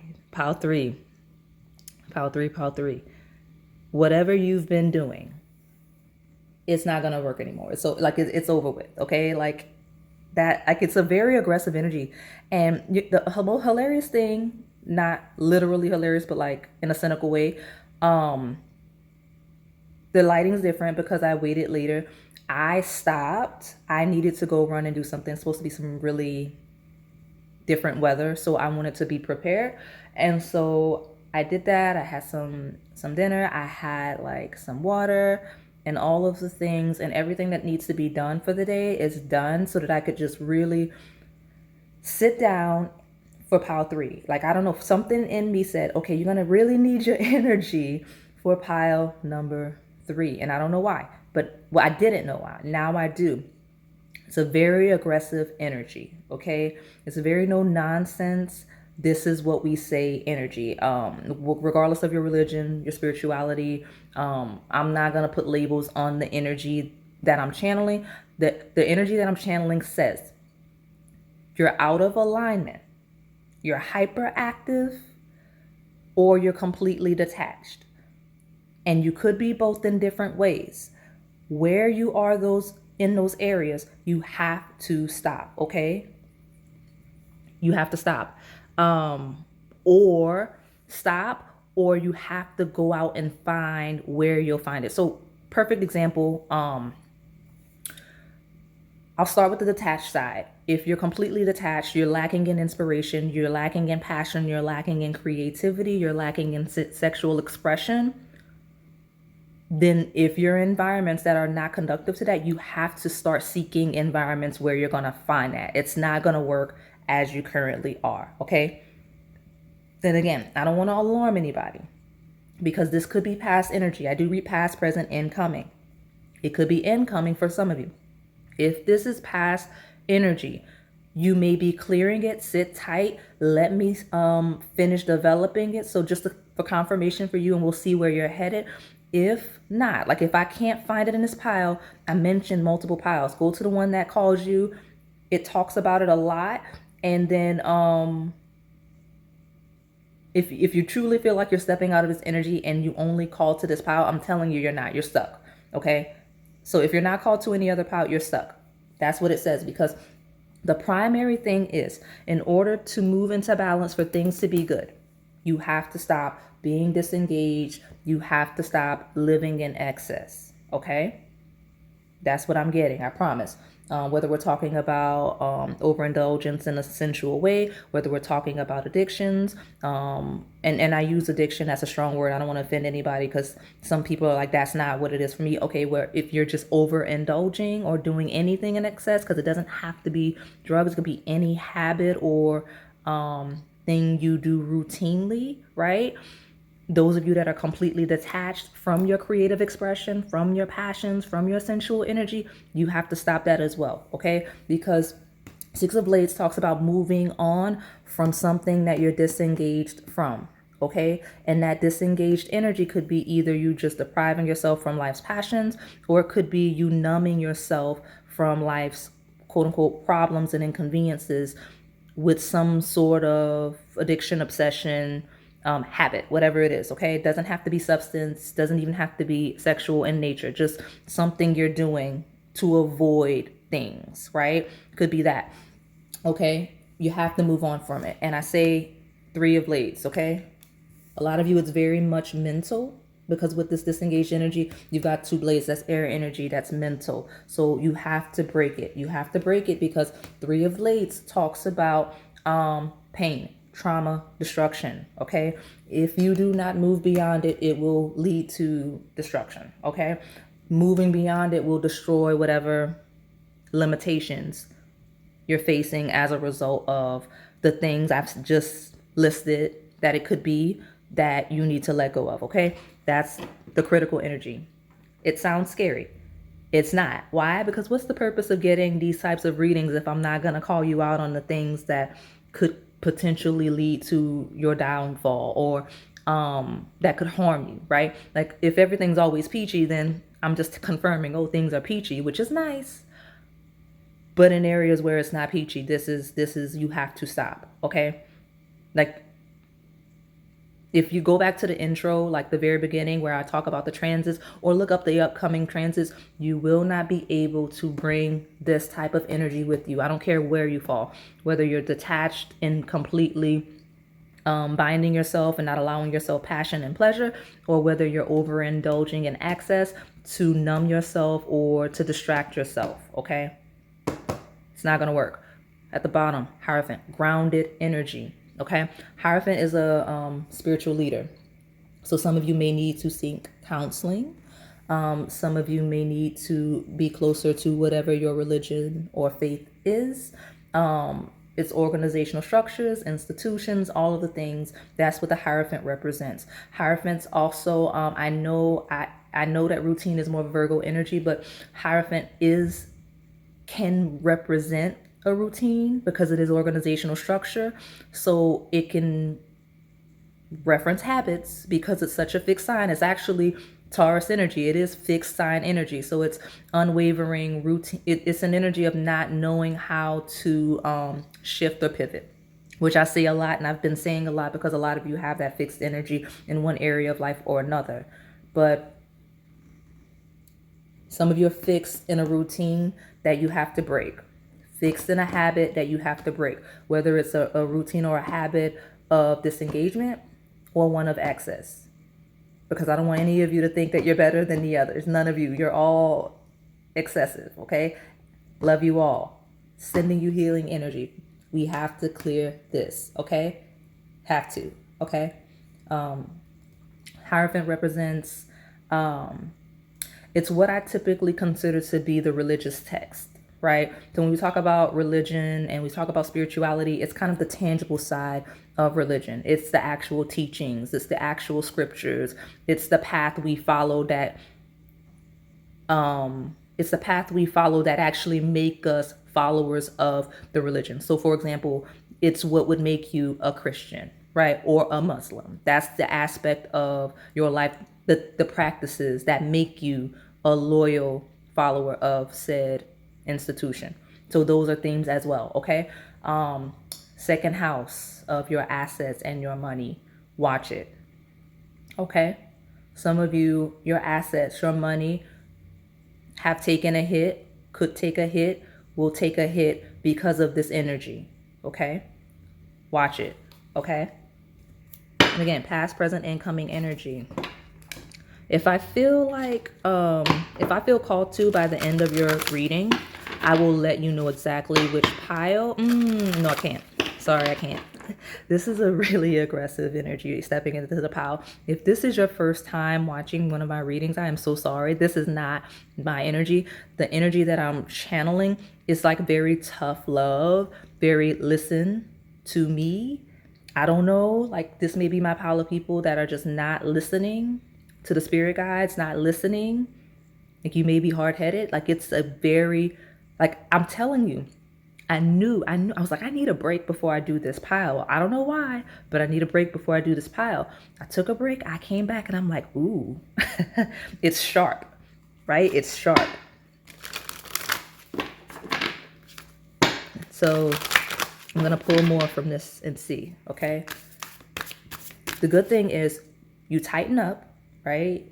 As the direction that's being given, and you'll be very grounded, very stable, very rooted. You'll be a lot stronger, healthier on every plane, specifically physical. So you'll see gains to your assets, your money, your self-esteem, your self-awareness, just being grounded and earth-bound and rooted overall. You'll see blessings in that area for sure. That's why you have all is good, because you move in the balance and you stop living in extremes. Because again, every side of this polarity is an extreme.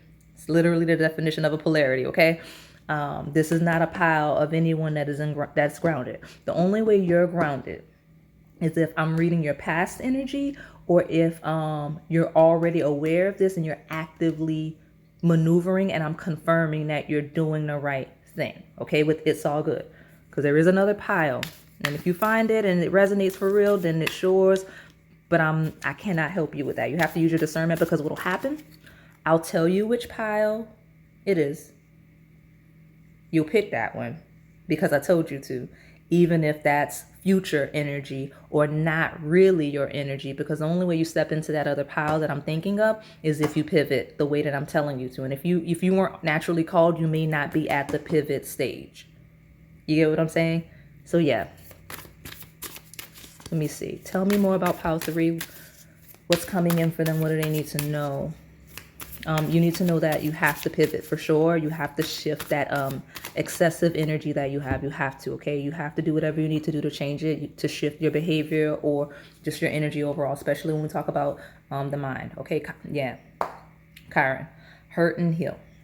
There's a healing that needs to happen, okay? Don't overreact if you're picking another pile. If you're going to know exactly which pile I'm talking about, if you pick it, okay? So if you pick that pile, do not overreact as long as you stay on course, okay? If this is your primary pile and you came for this one first, this is a message to get on track and address the things that I've said, whether we're talking about from a religious perspective, whether we're talking about therapy, spiritual healing, just overall. You have Chiron, which is a healing asteroid. This asteroid talks about our traumas and the need to heal them. When people, and okay, for example, when we talk about astrology and this asteroid, when people have planets that aspect our Chiron, it may trigger us into a deep healing. It touches our insecurities. It touches where we feel inferior. It's like touching an open wound, okay? And it's painful, okay? It can be very deeply spiritually, emotional, mentally painful. That's what this represents. So there may be a key transit with this asteroid in your chart, or you may be in the vicinity of some people that are aspecting this asteroid, right? So that's the sign that this is in.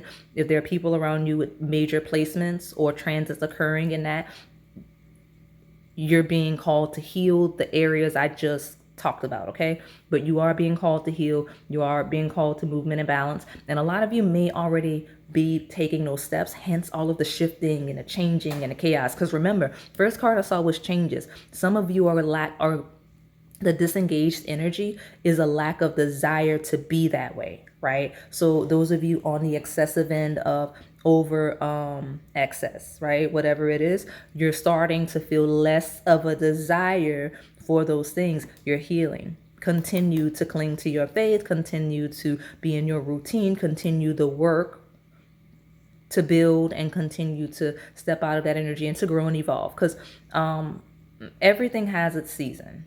Every routine, even a really healthy routine, has its season. Because what happens is you do it so much.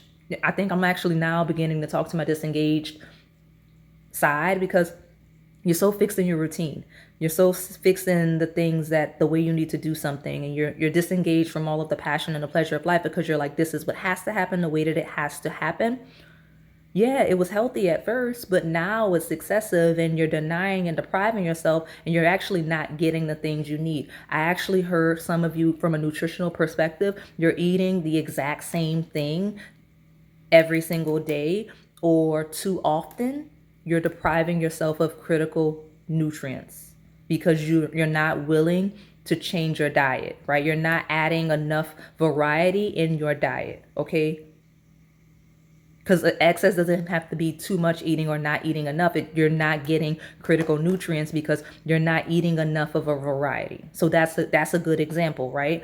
Some of you, I heard small few of you drinking too much water. Some of you not drinking enough water, okay?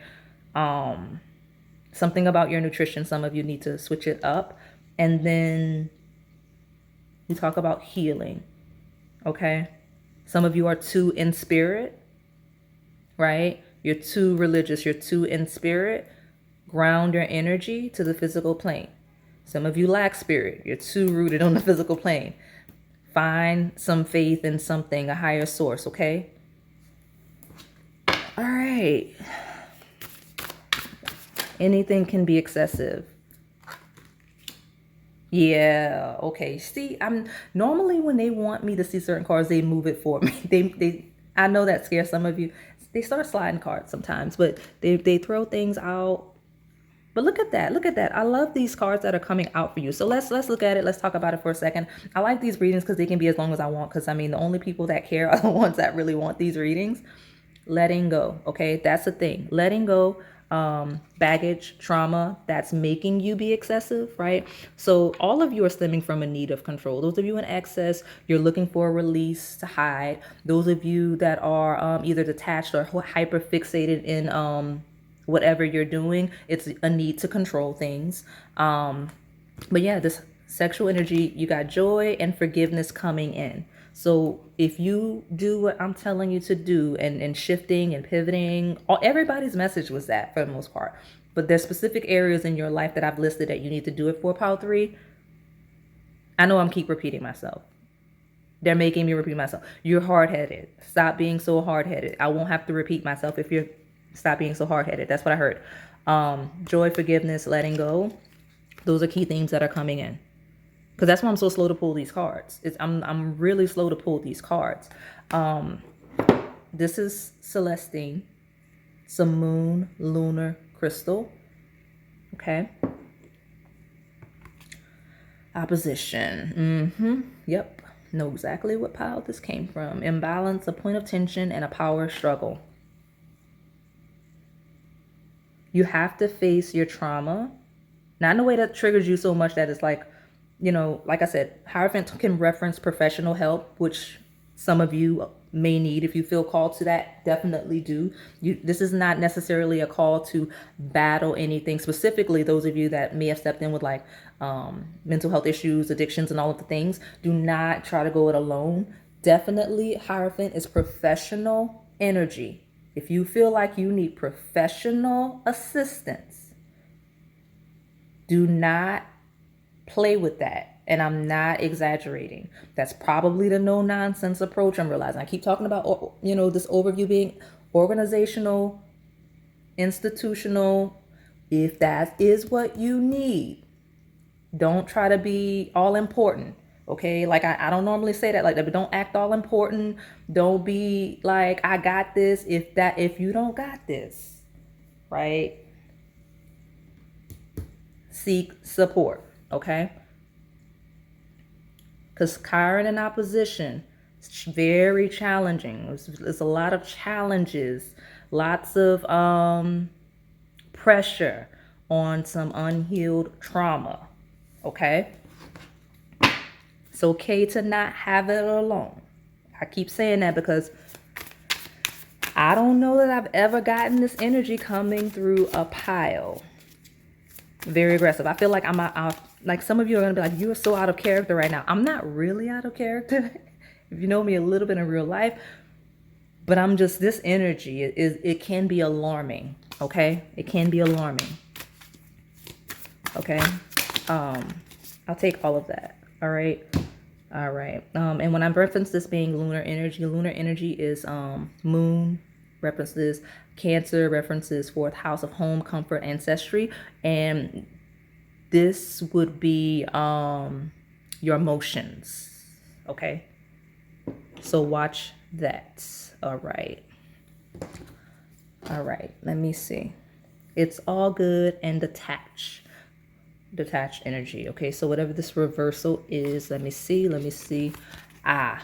Don't do that. Intensity, exposing, purging, renewing. Well, okay. There's always a pile that we need that I don't really want, but I'm glad you're here. Do not do that. It's all good. I'm fine. I don't need help. I don't need support, right? Four of elixirs is traditionally depicted as an individual that is rejecting a cup. I don't need that. I'm fine. Don't do that, because Scorpio is transformational energy, is transitional energy. Okay, so it in reverse on top of I'm fine is rejecting a transition, rejecting healing, rejecting support, opposition, going against people that may try to help you, or support that may try to help you. Don't do that. You're going to spiral. I cannot protect you from the Three of Blades. Okay, as a reader, like I'm reading cards, you can't protect yourself from that either if you're not accepting the support that you need. Okay. And like I said, if you're in environments that are leading you to this, triggering this, that you can't, that the only way to avoid this is to remove yourself from those environments, then you have to remove yourself from those environments. Okay. You have to, even if it's a professional support that you need to seek to get out of it, you have, like, because this is resisting change. This is a resistance of a purge. This is a resistance of letting things go, right? What do we have over here? We had letting go, forgiveness, joy, and sexual energy. Like, gotta let that go, whatever it is, okay? And then we've got house 2. And it's not lost on me. Scorpio in reverse is technically Taurus energy. It's being very fixed in nature, which Scorpio is a fixed sign, but it also represents regeneration. So in reverse, it's not regeneration. It's being fixed, still, I'm fine, hard-headed, right? And one of the stereotypes for Taurus placements is very fixed, right? Very slow to move, very unmoving, okay? Like, they're known for being kind of lazy, hard-headed, and aggressive in the sense of I'm doing what I say I'm doing and I won't budge. That's kind of the stereotype. And I love Taurus placements. I got, one on my chart as well. But like, that's it. If you're not fine, you're not fine, because you got the house that this sign rules and the opposing sign of that sign in reverse. Taurus energy. Not saying those are your placements, but that's what you're giving off right now. Okay, you're not fine. You're not physically stable. You may not even be financially stable. Okay, you're not grounded. You're being called to ground your energy, or it's like, I cannot help you and I'm not even. All right, let me go, because this is not okay. All right, glad I ate before this. I'm not being frivolous. Channeling energy is very, if you're not psychic, a medium, any of those things, the best way to describe channeling energy is kind of like I don't know, like if you're like really trying to study something and you're studying for hours and hours, you're trying to absorb and remember and retain information. But it's a very physical experience, okay? And it can be heavy when it's heavy, and this is a heavy pile. I'm not complaining. I need this message out. This message is why I do readings, okay? Because this is going to be the most beneficial if you are not hard-headed, if you are receptive, okay? I say that because here we go again, earth sign energy. It says persistence, patience, and practicality. Taurus, okay? We also got Virgo and Capricorn. That could be your placements as well, but Taurus energy.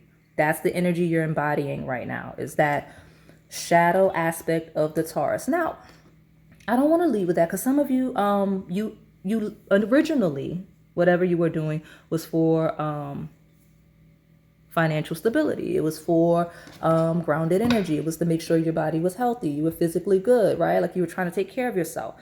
But now you're either depriving yourself of critical things you need, right? I mentioned nutrients. Like your diet, you're so fixed in a routine, you're so busy trying to be, some of you are trying so hard to be healthy that you're actually not, right? Like a perfect example of, like, I'm using the diet because it's easy for me and it's like flowing in. So it may be what a lot of you are doing. You're vegan. Your body doesn't want you to be vegan. I don't care what, I know a lot of spiritualists will be like, how dare you? Listen, everybody's body, like, is not meant to be on certain diets. Some people need to be eating based on their blood types and all of the things. You're not getting critical nutrients, whether we're talking about you're lacking in spirit, you're lacking your mind, right? And your mental development, you're lacking physically, or even your pleasurable needs, because sexual energy is here. You could be depriving yourself in that way, which is also not healthy. Again, those of you in excess, you're doing too much of the wrong things. So some of you are doing too much of the right things. Some of you are doing too much of the wrong things. Okay. All of you need to meet in the middle. Every last one of you meet in the middle. Okay. And don't be so rigid and fixed and unwilling to change, because I'm seeing very, very clearly the one clear message. If you are unwilling to change, destruction. And I'm not saying it again. At least I don't think I will. Sorry to those of you that are new here. Go watch other readings. I promise I'm super nice. I'm really friendly. Okay, I promise. I am an honest reader. I do not lie. But I don't know that I've ever had this tone that I feel is coming through me. I feel like I sound really grouchy, and I promise I'm not. I feel great. I feel great, the reader, but this message is not a great message, okay? You might be dehydrated, because like now I got like a little cough. Go to the doctor if you're not feeling good, okay? That's not a suggestion, okay?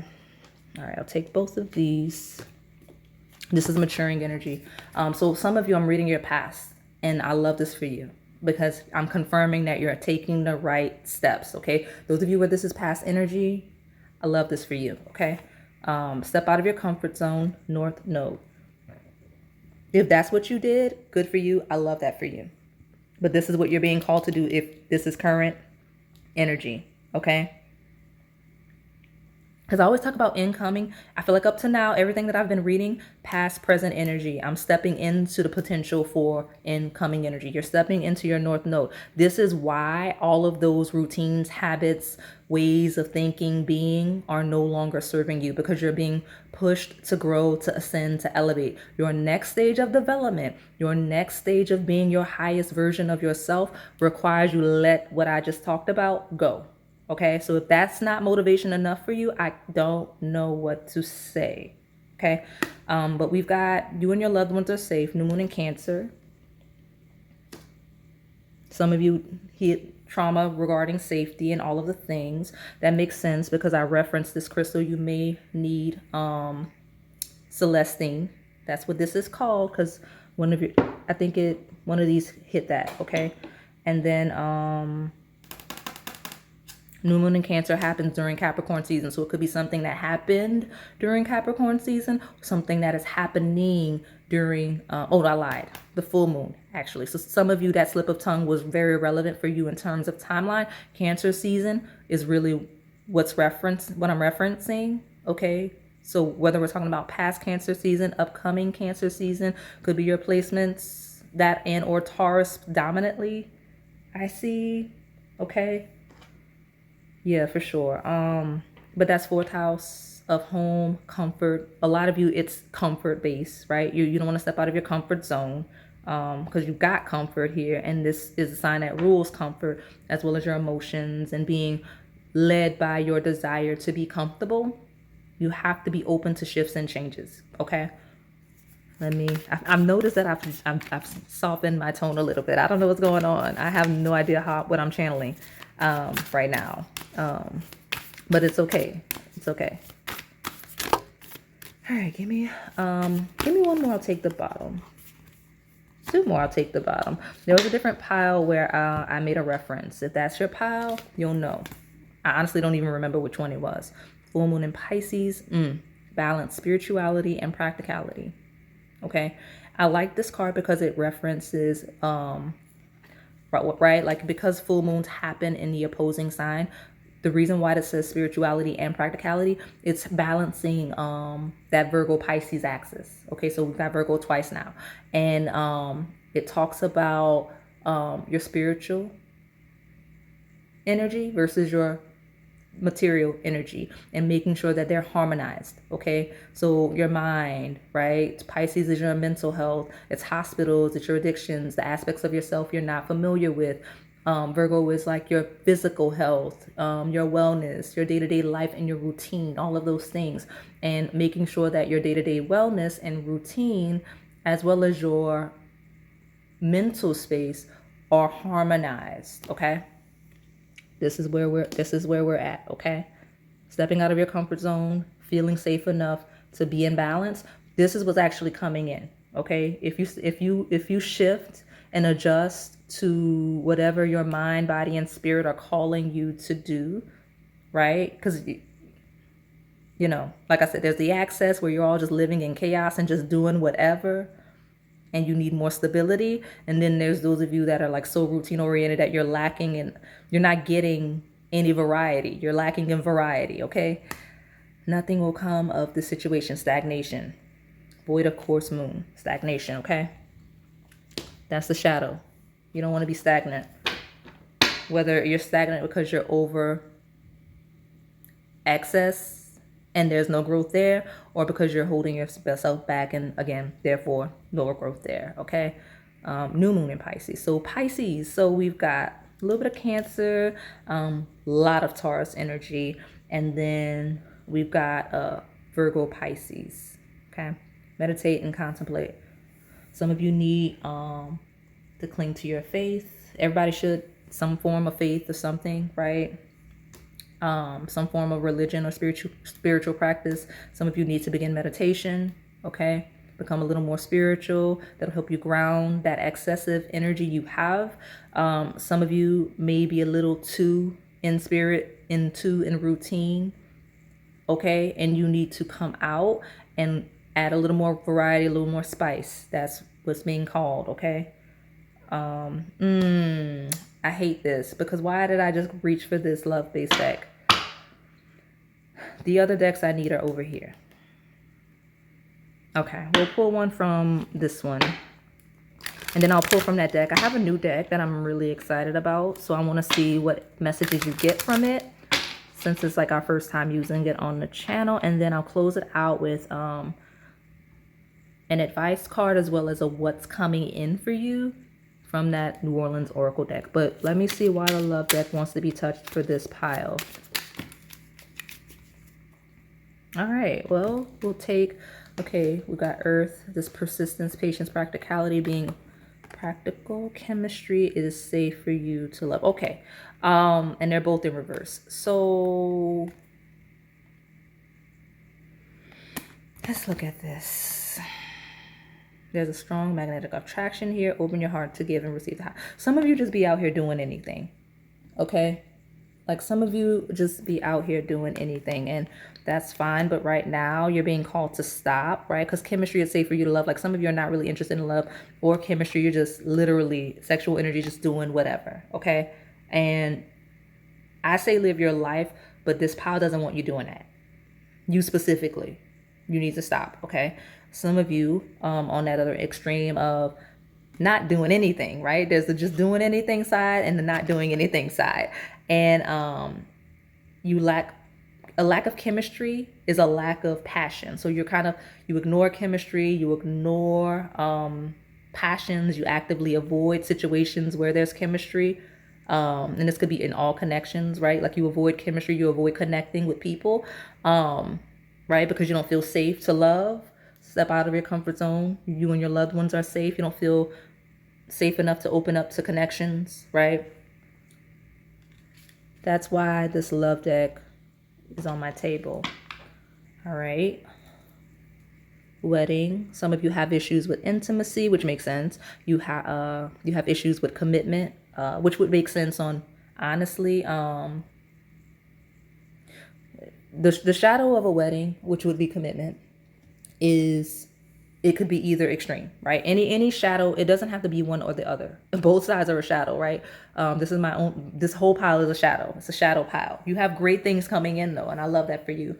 A lot of you on this pile, this is your past energy, and you have another pile that may be your dominant one.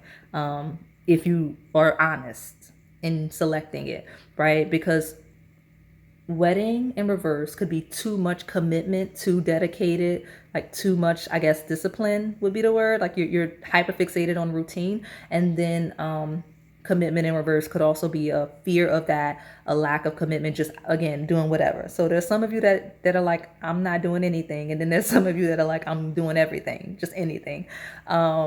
Stop, all of you. All right, so I almost grabbed that other love deck. We're not doing that. I'm not doing it. Boundary. You need boundaries. Some of you, okay? So let me pull from this deck because I don't want this to be as, I mean, all of these piles are long. Maybe over time, as I do more of them, they will shorten, because I feel like what happens is, because I go so long without doing this type of a reading, Spirit is like, oh, I've got the ones that are listening. Let me just let them all have it, right? Like all of the messages that you need to like actually improve your life beyond just seeking the cute, fun things we like to do with the love, okay? All right, let me see. Pile number 3, tell me. I grab, is that okay? Cut ties. Yep. Cut ties. Whether we're talking about connections, habits, mentalities, limited perspectives, routines, what I'm hearing, the dominant energy, what used to work no longer does. You're doing too much of it. You're doing too little of it. Like you're doing too much of something. You're doing too little of something. You're getting too much of something. You're getting not enough of something. It'll apply in a variety of ways, but you have to cut ties with this energy that I've identified that is triggering you.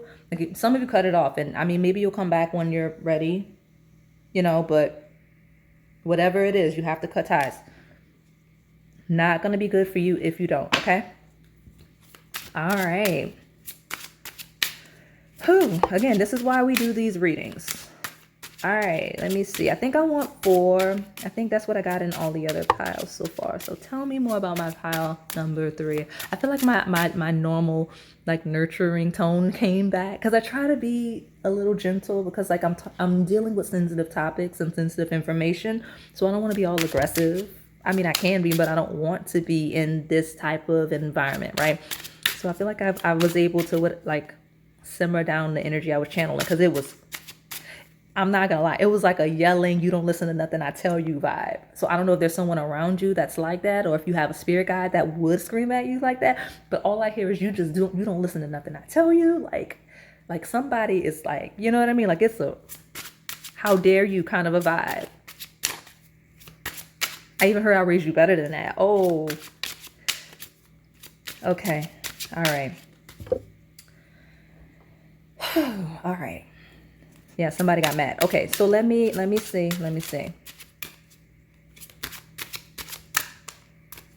Cut ties. What's this? It's an incoming energy too of courage. Okay. So again, especially those of you where we're talking about like fear, because again, that this detached side seems more fearful. Both sides are fearful, right? Like the side that's just doing anything fears true intimacy, true commitment, true routine, true dedication. But the other side is kind of like really detached, is like fears, passion, like fears. I think it's a fear of like getting hurt, fear of doing the wrong thing, fear of doing too much, right? So like, let me be straight and narrow kind of a vibe, but you're not straight and narrow. Like you're literally not like harming yourself a little bit. Okay. This is, there's no real light. Okay. And when I say that, I don't mean that there's not a positive outcome. Please don't take that way. It's the way you've been behaving. They only want to talk about the shadow aspects of how you've been behaving. Okay. And how some of you are doing things that you think actually benefit you, but they actually harm you, right? Because it's a limited perspective you're operating from. Okay. Let me get 2 more. I will close it out. Tell me more about this pile number 3, okay? Okay, is this incoming or maturing? It's incoming. Defense. Okay. Cut ties, be courageous, boundary. This combination sounds like a boundary. Some of you need a boundary, whether we're talking about relationships, because I do see like some financial implications here. Okay. I do see some financial implications here. Scorpio in reverse is because upright, it's debts, right? Because the rules of debts, inheritances, and all of the things in reverse. You may, again, I mentioned like issues financially, okay? I also, some of you, this may be inherited patterns. I'll use that word, okay? That it's time to break, okay? But a boundary, okay? Cutting ties, being courageous, defense, okay? Having defense. One more. All right, willpower. Yeah, you got it in you. You've got it in you. Willpower. Okay. You're being called to change. Okay. And then overcoming fear. So some of you, it is very much fear based. Okay. These are things. This is what you need to do. Because.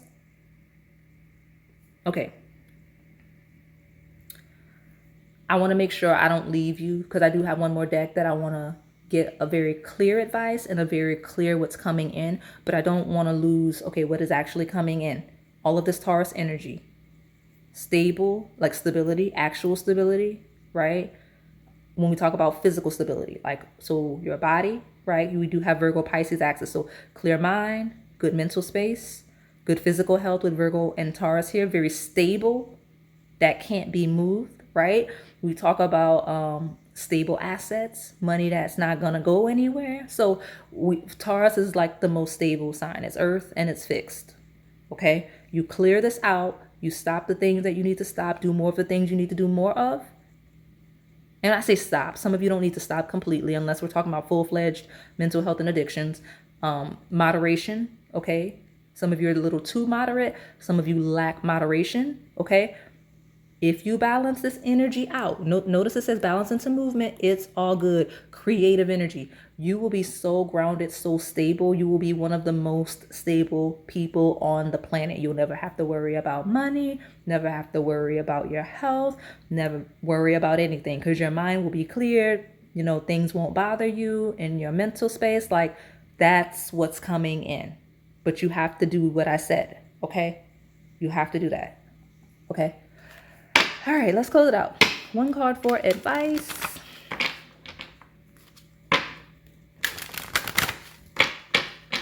You need more passion, okay? All of you, right? Because those of you that are in excess, you're trying to find passion through that excess, and it's not working, if you're honest with yourself. Those of you in deprivation, you fear passion. So stop that, okay?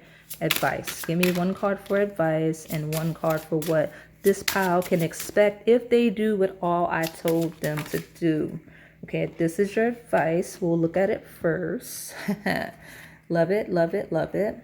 To some of you, this is truly your past, and I love it. It was a no-nonsense aggressive, because those of you, for the individuals where this is present energy, where they're living it and they haven't stepped into that space of it, of stepping out of it like a lot of you, that's why, okay? Like, that's why I was so aggressive. But this is, honestly, I heard some of you that have already stepped into that, like, lighter energy, moving past this. They're yelling at you because they didn't get to yell at you before you started to act right. So I love that. That's hilarious to me. Like, you got to yell that for past energy. Like, how dare you? Now we got you. That was the vibe. But also super impressed and proud of you for cutting ties, being courageous, having boundaries, and the willpower to overcome fear. That's the message. I love this, because this feels like a lot of a pile of those of you where this is past energy. I read, like, your spirit guides wanted to yell at you for not living right, and then they wanted to congratulate you for realizing it, even though you weren't listening to them. So end of a cycle, number 7. Okay, this is actually the Hurricane Katrina card. Okay, destruction. Let it burn down. Let it go. Okay, completely transform. Okay, keep going. You're doing great.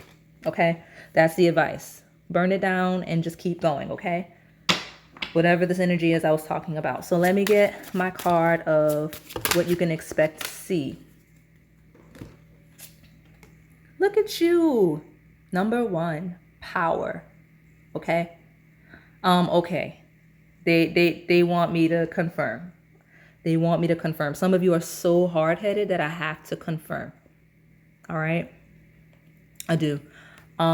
There's a lot of cards here from, if you stuck it out this long, some of you, they were like, okay, if they're not going to listen to what yell at them, then they don't get to know what the other pile is. So now that they're done yelling at you,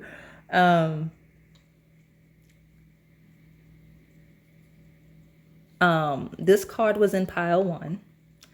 Your first card out was number 1, movement into balance. What's coming in for you is pile number 1. Okay. Right? I'll pull these up. what's coming in for you. This was the card that came out in pile number 1. Let me see if I can. Some of you, it's not clear, and maybe that's why they're having me. And I know this card has like a bit of a shimmer to it.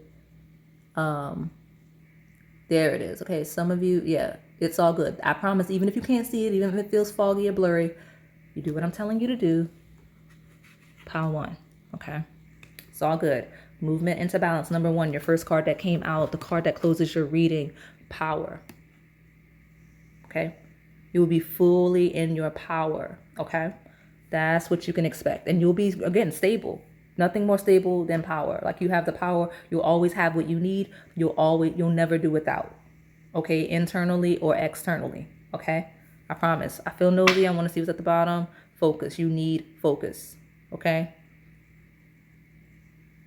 Some of you think you're more focused than you are. You're hyper fixated in certain areas, and it's giving you tunnel vision.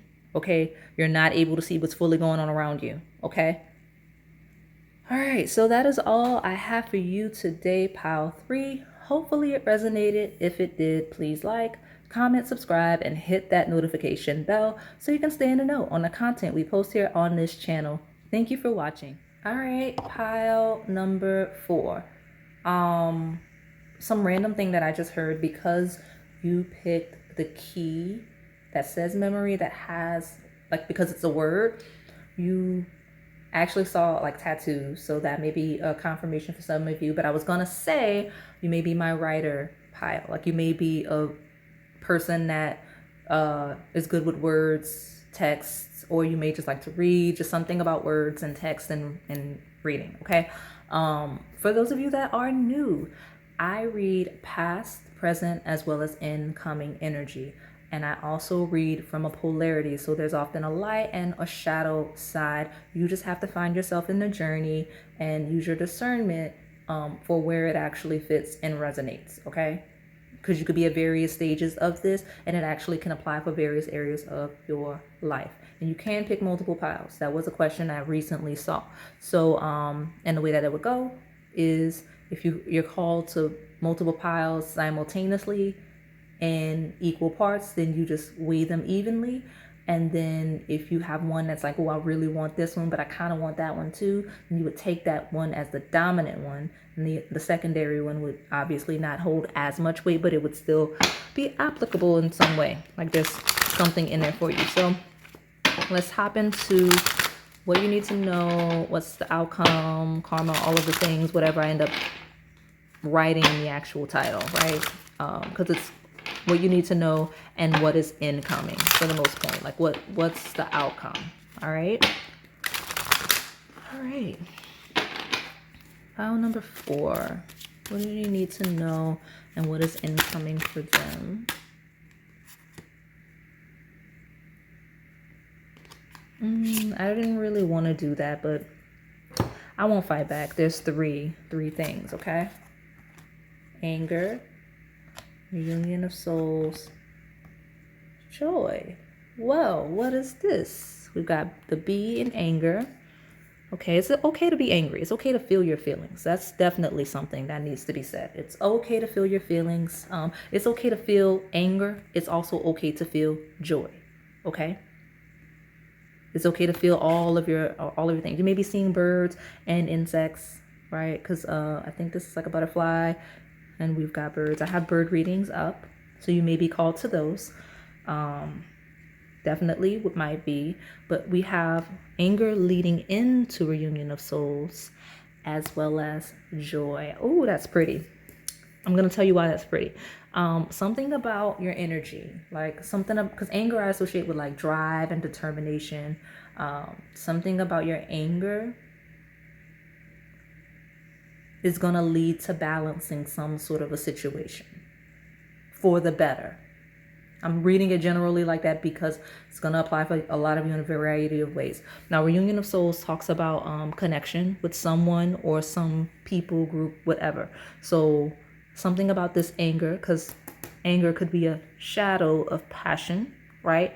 Leading to some type of union that brings you joy. Don't know. I got to pull cards. I have no clue what this means, but it is pretty, right? It's saying something that may make you angry will lead to a union that brings you joy.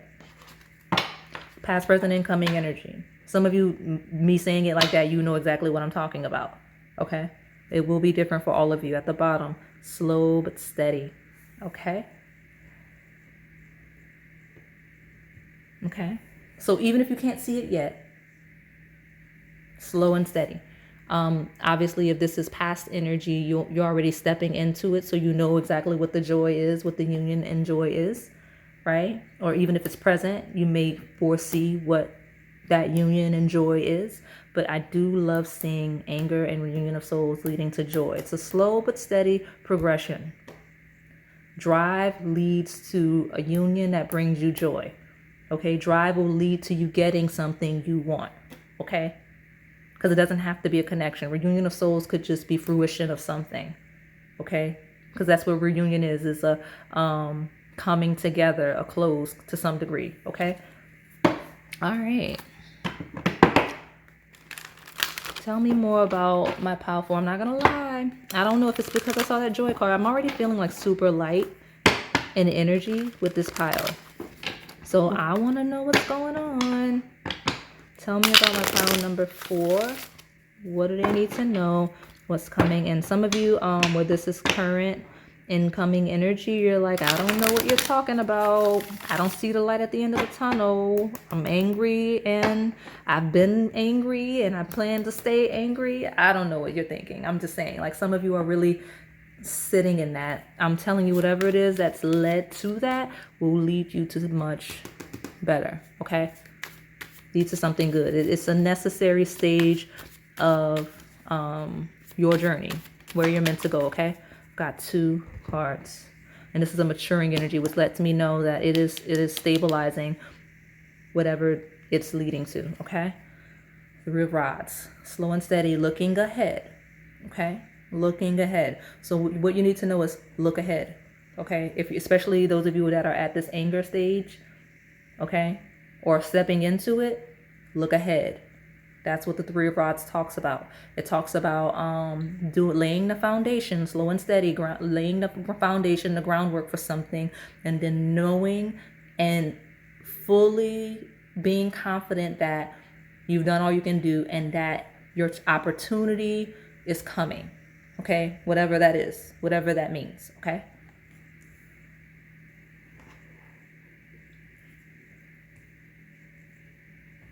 All right, there we go. And then death.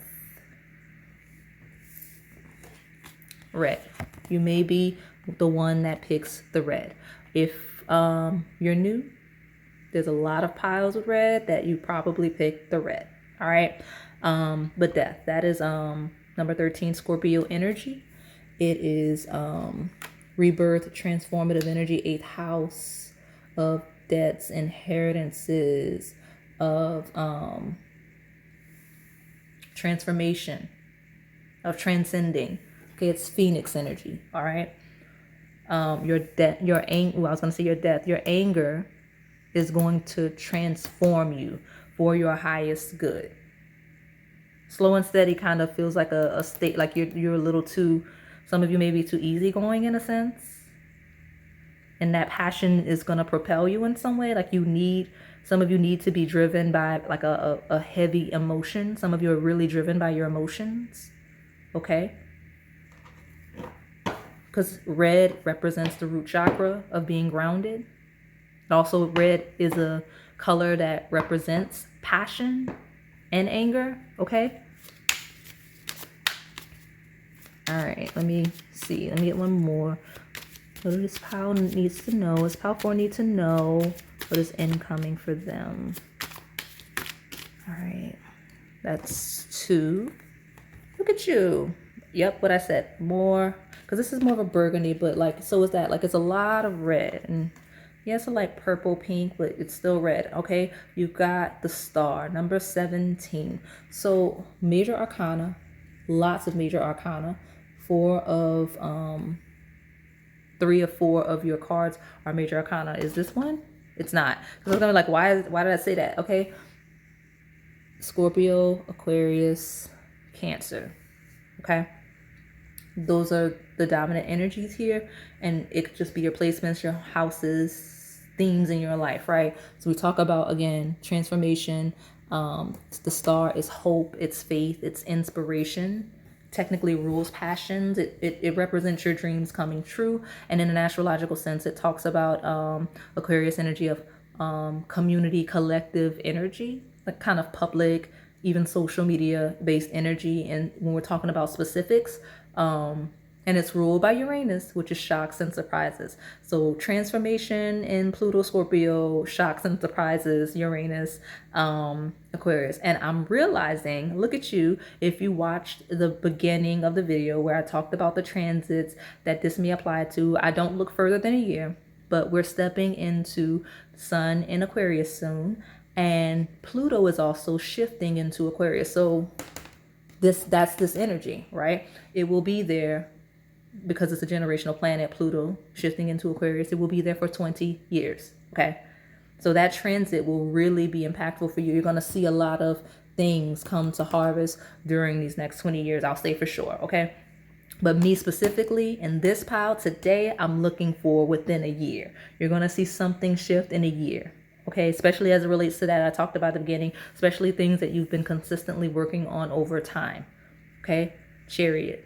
Okay, Chariot is literally that. It's like a horse and carriage. Okay, it talks about going after the things you want, having the passion and the drive to do so.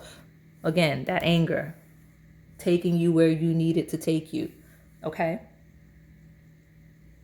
and that's Cancer energy of home and family and comfort. Okay.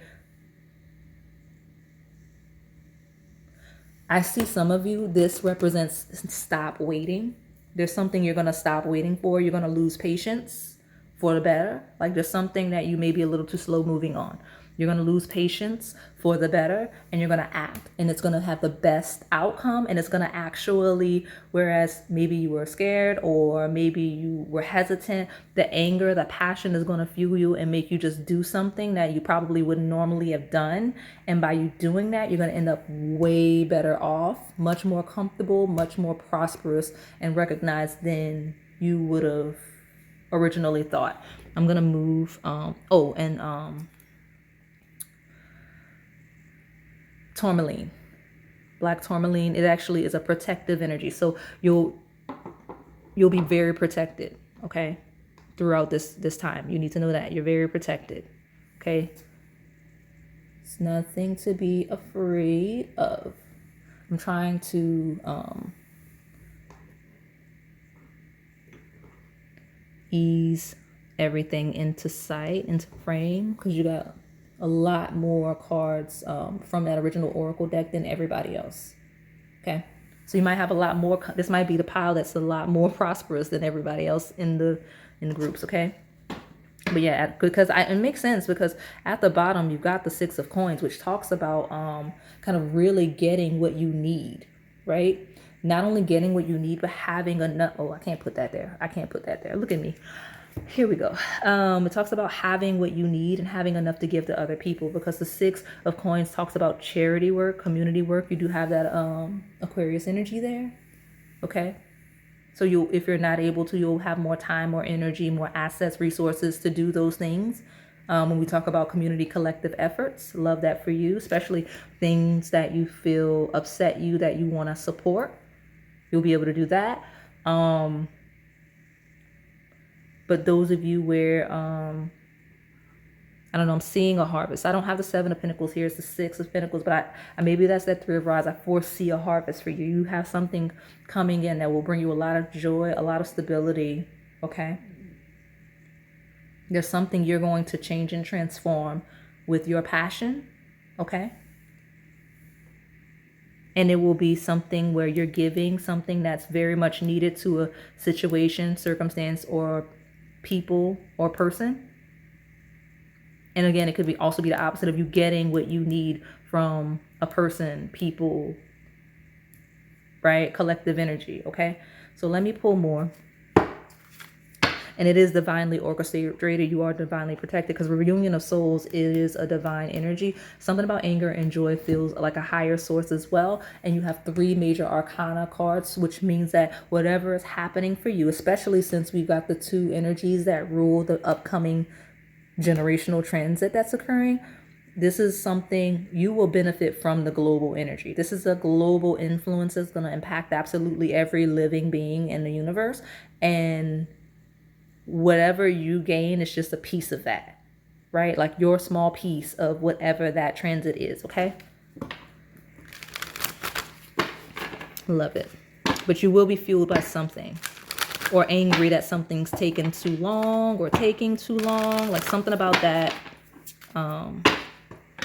Because something about slow and steady leading to anger. It feels like being patient and then getting angry.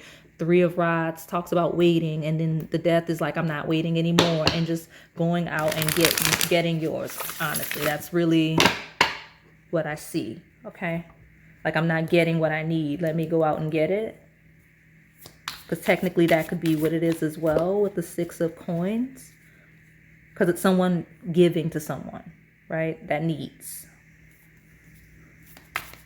Tell me more about my pile number 4. It doesn't feel like a negative energy at all. It feels really, really like exciting, a good thing. I feel very much at ease for this pile. Tell me more about pile 4. What do they need to know? What's coming in? Any area where you're lacking, you're getting it with the 6 of Coins. Okay, you're getting it. And honestly, it feels like a blessing. If some of you, it feels like a miracle. I'm looking at the Death, the Star, the Chariot. It feels like kind of almost like a miracle, because 6, like a harvest of after working and building would be like the 7 of Pentacles. That's like, oh, I worked, I laid the ground foundation. Let me just wait for it to come in. Okay, it's coming in. I've earned this. And like, I'm like, I don't see. Okay, fine. It is what it is. It's just a little blurry. We'll work with it because this is shimmery. Like I'm just not realizing that it's a little blurry. It's fine. I hold the cards up. But the 6 of Coins is like an inheritance. It's like being gifted something. Okay, right? Because it's like prince and pauper energy. It's someone that is kind of a beggar on the street that is getting pentacles, 6 pentacles from someone that has some to spare. Okay, that's why I'm reading it that way. And then you've got this house 4, which is cultural, family roots, home, peace, and comfort. So it could be ancestry based for some of you when we talk about community, collective efforts, but we talk about home, family, comfort with that Chariot card. Okay.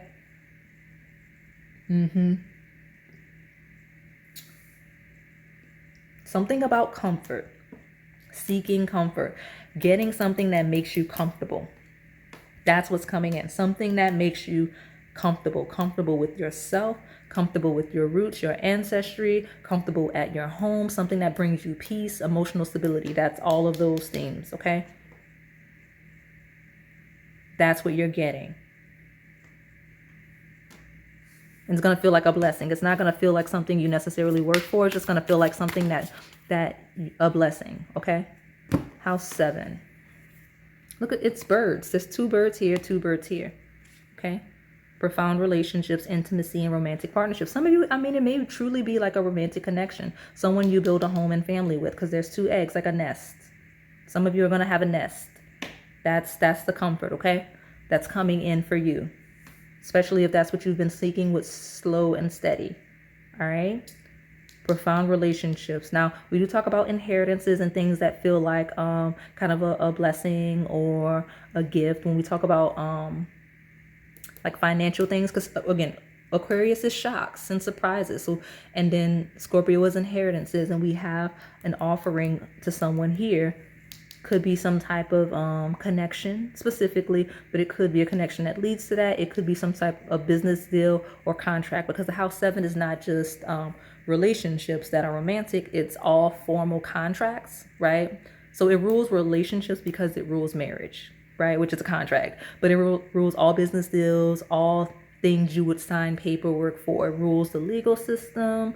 It rules like just justice overall and fairness, right? Diplomacy. Those are all things associated with that. Diplomacy also references comfort and safety, right? All of those things are things that are coming in for you, especially where you haven't had that, Okay. Some of you are going to reconnect with loved ones. Love that for you.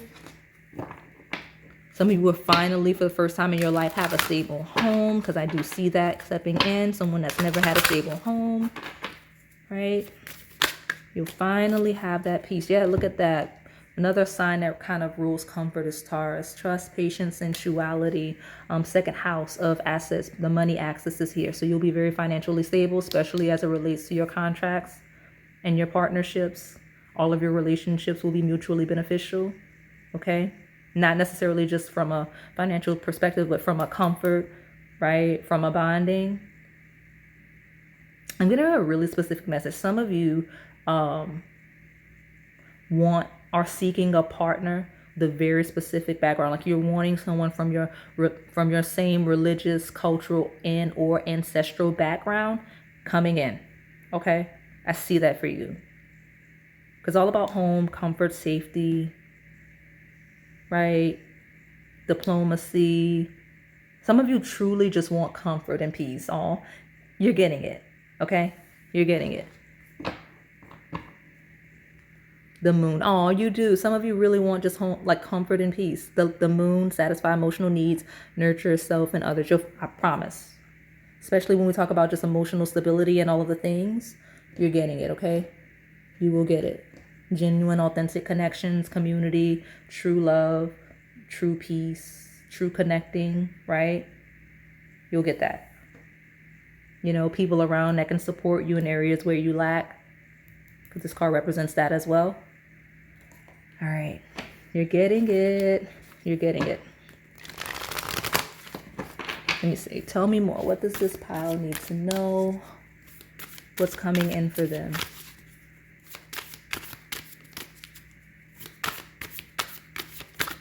If you've been holding yourself back out of numbness, some of you, like, it's going to take the drive, the passion, the desire to have what you're missing. Like, you're going to have to be active in it, okay? Like, I'm getting slow and steady, and the Three of Wands, like, wait for the opportunities to present themselves to you. But when they do, you have to take it, right? Six of Coins is accepting the charity, the offer of charity and community. You have to accept it, okay, when it presents itself to you, okay? Otherwise, it's not going to work. You have to really want it, okay? You have to be angry enough, passionate enough to get the things that you want. You can't be passive when it comes to your true heart's desire, okay? Can't be passive. Like, what do you want? Go get it. That's what I'm hearing, okay? Incoming energy as it relates to your emotions, your comfort, your home, your family. Step out of your comfort zone. North Node. A lot of you have been watching, and the last however long I've been getting a lot of South Node, North Node, life path, life purpose, past life energy.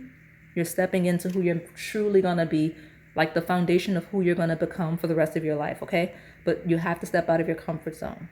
And that's an incoming energy of grounding your emotions enough to be able to do that. Go out and get what you want, okay? You'll be on path, and as you're on path, things come naturally to you. When you're operating from a perspective of truly moving towards your North Node, the things you're meant to do in this life, right? The person you're meant to be in this life, things just naturally fall. That's why this is the miraculous power. When you're truly operating from that North Node perspective, like, I need to be who I'm meant to be, you're in alignment with your purpose. So things just fall in your lap. It may seem like things fall in your lap. You know, when you're out of alignment, things go wrong. That's when chaos, you start being shifted, changing. You know, you feel chaos because you're being pushed back on path towards your North Node. When you're already on path, when you're already doing what you're supposed to be doing, right? When you listen to spirit, you listen to your instincts, right? Things fall into your lap, okay? A personal issue reaches resolution. Lots of Cancer energy. There's a lot of huge maternal presence here. Home, family, ancestry, cultural roots, comfort, okay? Very gentle energy here. Stepping out of your comfort zone will give you give you what you're seeking, though. I'll tell you that much. That's why you have don't let pride get in your way. Balance, spirituality, practicality. Tough cycle reaches An end. Okay, yeah. Right? Stepping out of your comfort zone will lead to a personal issue resolving itself. Okay? So again, whatever it is you're seeking, whatever you're wanting, you have to be an active participant in your life. Okay? Tell me more. What is pile 4? What's coming in for pile number 4?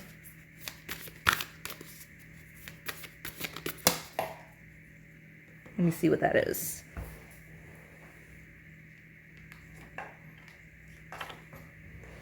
It's a maturing energy of a balsamic moon, a time for healing. So it's a very stale energy of balsamic moon. Like, it's not really much going on.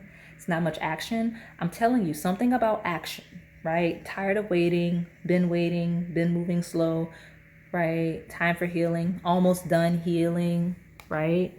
That's this pile, okay? For sure.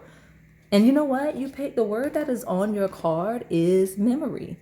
So like some of you, like everything that has led to this point now is truly a memory. Like a door has been closed, right? So like the original concept of this first one I ever did with this thumbnail was what's behind the door. Sorry. What's behind the door? Here, this is a door that's closed. Memory. There's a lot of memories that led you to this point. And Spirit says, okay, the door's already closed. What are you waiting for? Run in. That's kind of the vibe.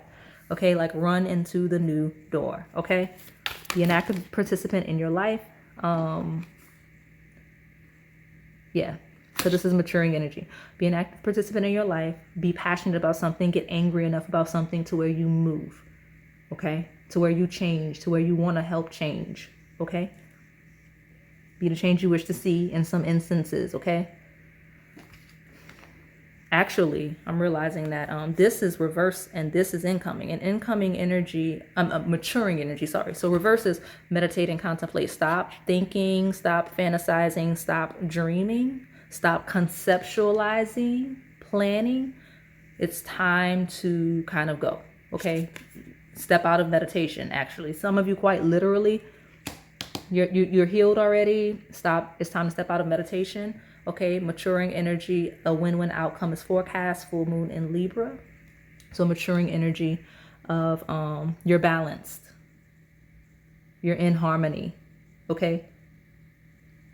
Some of you, the connection you're seeking, whether community or romantic, is already within your vicinity. You just have to move. Okay. That's for some of you here. Okay. Yeah, exactly. Oh, 6 of coins, accepting an offer. I think I said that earlier. Okay. All right. Well,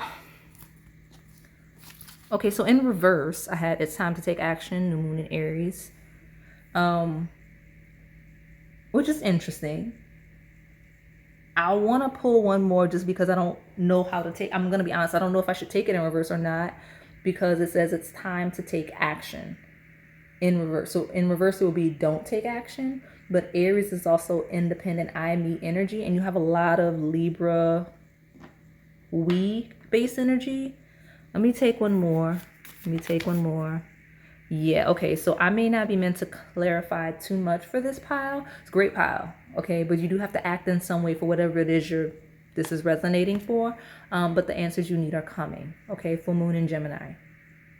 Okay.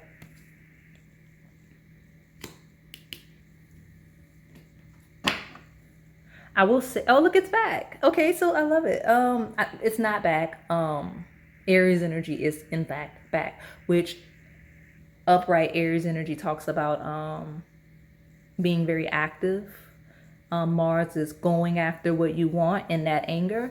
But I love that the full moon in Aries came out because it confirmed my original read of the reversal, which was more of a Libra-based perspective, because the full moon in Aries happens during Libra season. Okay.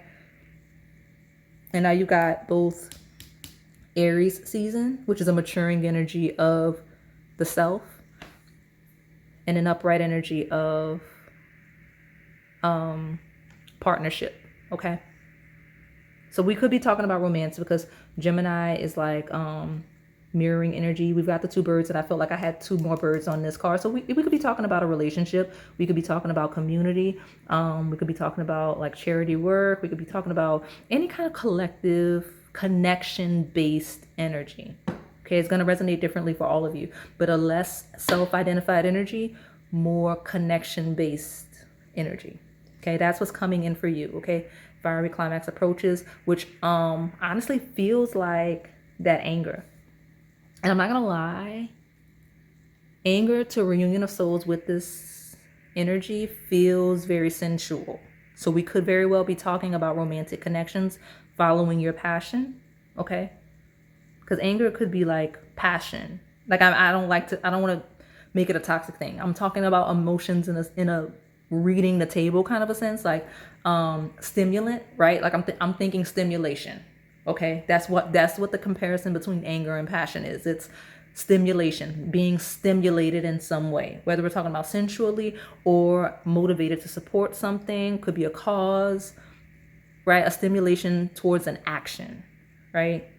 Being triggered in some way to move. That's definitely coming in. And I know that's so vague, but we'll see. Let me know when it comes through. Let me know what comes through. You will be stimulated in some way, triggered in some way to move. Yeah, I can put this here. All right, so let me pull. I have a new deck, and I'm excited to use it for your pile because I want to see what comes out. I think most piles got 4. And for the most part, it's kind of been giving advice. It's been giving advice. But I just like to use it. So we'll pull cards from here. Then I will close it out. I'll use my New Orleans Oracle deck where I pull one card just for advice to close it out, as well as one card that kind of clearly defines what is coming in for you. And again, I don't look beyond like a year. Could even be a few months. Some of you, it will be fast. And it will be fast. A fiery climax approaches. It's going to be regarding your comforts and your emotions. Could be during a very specific moon phase. Concealment. What is that? I haven't looked at the book. Where's the book? But I'm going to get the book for that one because that's such a interesting card, right? Why is that here? All right, it says you've taught yourself how to be strong, how to be a go-getter, how to protect yourself. You've conquered obstacles because you know where you stand, and hiding behind a mask can feel safe. When you conceal your true identity and don't let people fully know you, they can't hurt you. The glamorously painted faces look very appealing and provide a sense of shelter. However, if you keep avoiding connecting on a deeper level, it can leave you feeling vulnerable and alone. Connect to making choices that are better for your unique essence and purpose. And it says, I am true to myself. They got you. It makes sense. Like I kind of was getting that vibe. I'm glad I pulled out the book. This is my first time pulling out the book. For those of you that complain about it, this is my first time pulling out the book. And I'm so glad I did because you needed that, Power 4. I love this. Good for you. Let me see. What else? Still more to this climax approaches. Financial security. Ooh, look at you. I mean, yeah, I mentioned like it kind of being miraculous. Like the money on the table here is very grounded. I do have Taurus here, but for the most part, I have a lot of connections and contracts that will help you ascend. A lot of relationships with that Aquarius energy, but shocking, surprising, and unique ways of making money, right? And inherited ways, like inherited situations and circumstances that just put you right in the position of receiving with the 6 of coins, exactly what you need. Okay? But financial security, I love that. Good for you. All right. Let me see. What else? Give me 2 more, please, for my pile number 4. What's coming in? It's all coming aggressively so, okay? Right? And full moon in Aries, I mean, it could be Aries season coming up in real time, or it could be Aries season in the future for those of you that are in a time sense, or it could be very specifically Libra season, okay? Something that happened or will happen closer to Libra season, okay? And it makes sense because I think no The opposite. There's going to be something that matures in Aries season, likely, that kind of really comes to fruition closer to Libra season, okay? And that's a specific message for some of you. All of you, it's not going to be that way. It could just simply be an axis, right? An opposing axis, okay? Banish a curse. Some of you did clear something historically, because I'm talking about a transit that I don't feel was that long ago. You cleared some energy. Good for you. Some of you, the more you step into this energy that you're being led to, the more you clear energy, the less negativity you'll have around you, right? I want one more, but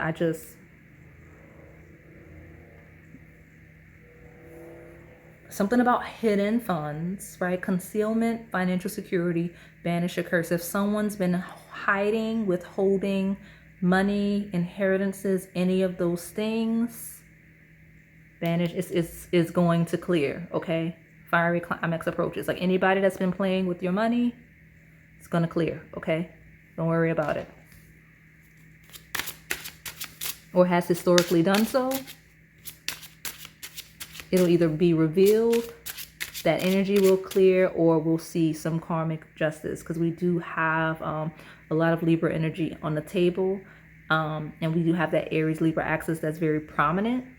And I think the nodes, we talk about the North Node, South Node, are still in Libra Aries, and that is the axis of war and diplomacy, of selfishness and fairness, right? Like anybody that's played with your money, right? Like did something funny, acted in a way that negatively impacted you financially. Okay.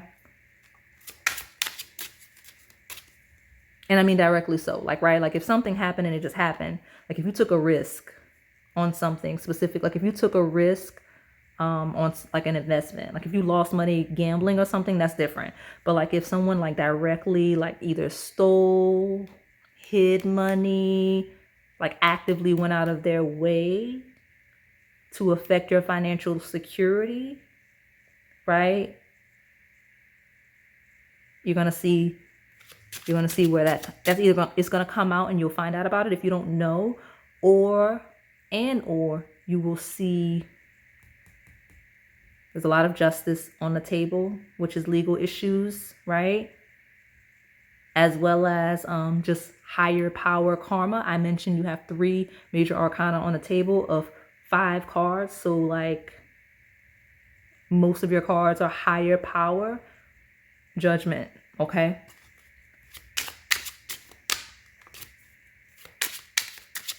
All right. Because I needed to, that's a shadow. It's such a great pile. I could see that anger, right? Like that's might be where that anger is coming from, of making you more aware of and more conscious of the people you have around you as well. Maybe that's what it is, where you're seeking better connection, whether we're talking about romantic or just partnerships and, you know, collective energy overall. But I do see justice for individuals that may have targeted you, played with your money, blocked opportunities, hid money, all of the things like that. And look, oh my gosh, this is such a beautiful pile. You've got, I want to slide, because I was downplaying like the romantic aspect of it. And there is a huge community collective space here, but look, reunion of souls, okay? Here is the house 7, and I don't want to be cognizant of mentioning 2 birds on both cards. This couple, right? And Gemini is twins, okay? And then you've got finding love, okay? So you'll find love, community love, romantic love. Some of you is already around you, and this is your confirmation, okay? At the bottom, you've got divine guidance. This is a divine message, which it always is when I channel, but divine guidance, the guidance, whatever I said earlier, because I've already like let it go. I love that this is a power level. It's just passing through me. I'm not clinging to the energy. Just let it flow. I don't remember anything I've already said. So that's how fluid the energy here is. Just pass through as it needed to. Thank goodness for recordings. But yeah, like divine guidance, Okay. Listen to the advice you were given. Listen to the messages that came through that are telling you what's incoming and move accordingly. But yeah, I mean, I love this energy. Okay. I love this energy for this pile. So I'm going to close it out with this deck. Okay. Pay attention to your intuition and your instincts though, because one of the things about it is this historical energy that possibly led to anger. Just know that you have to grow and kind of take the lesson that came with it so that you don't repeat that cycle. I don't see you doing that, but just to mention, okay? So what is the advice for my pile number 4? I love this pile. Okay, we'll have it. I'll take 2 because I don't think that's fair. It's a maturing energy. So something you may already be doing or something you possibly should have already done. Ooh, that's my first time ever reading maturing energy is that. Okay, some of you, something you should have already done. Okay, and even if this card talks, like there's something you should have already done. I don't know what that means. Incoming, okay. You got something you should have already done and something that's incoming. And then give me one for your actual what's incoming truly as for this pile, like what's incoming. My nose is starting to itch. Oh, what's the thing? So, those of you that know, what's the thing? I would have to ask my grandmother. Every time it happens, I ask her. I'm like, what does it mean? Somebody wants to see you. Somebody wants to talk to you. Like, I don't know what it means.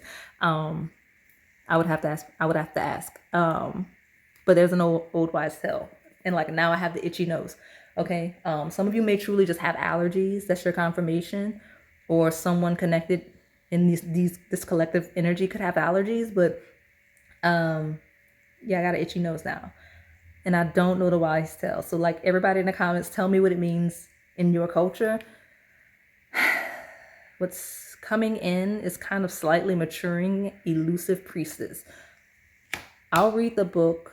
Here it is. It's over here. But I want to see something you should have already done, maturing energy, or something you've already been working on.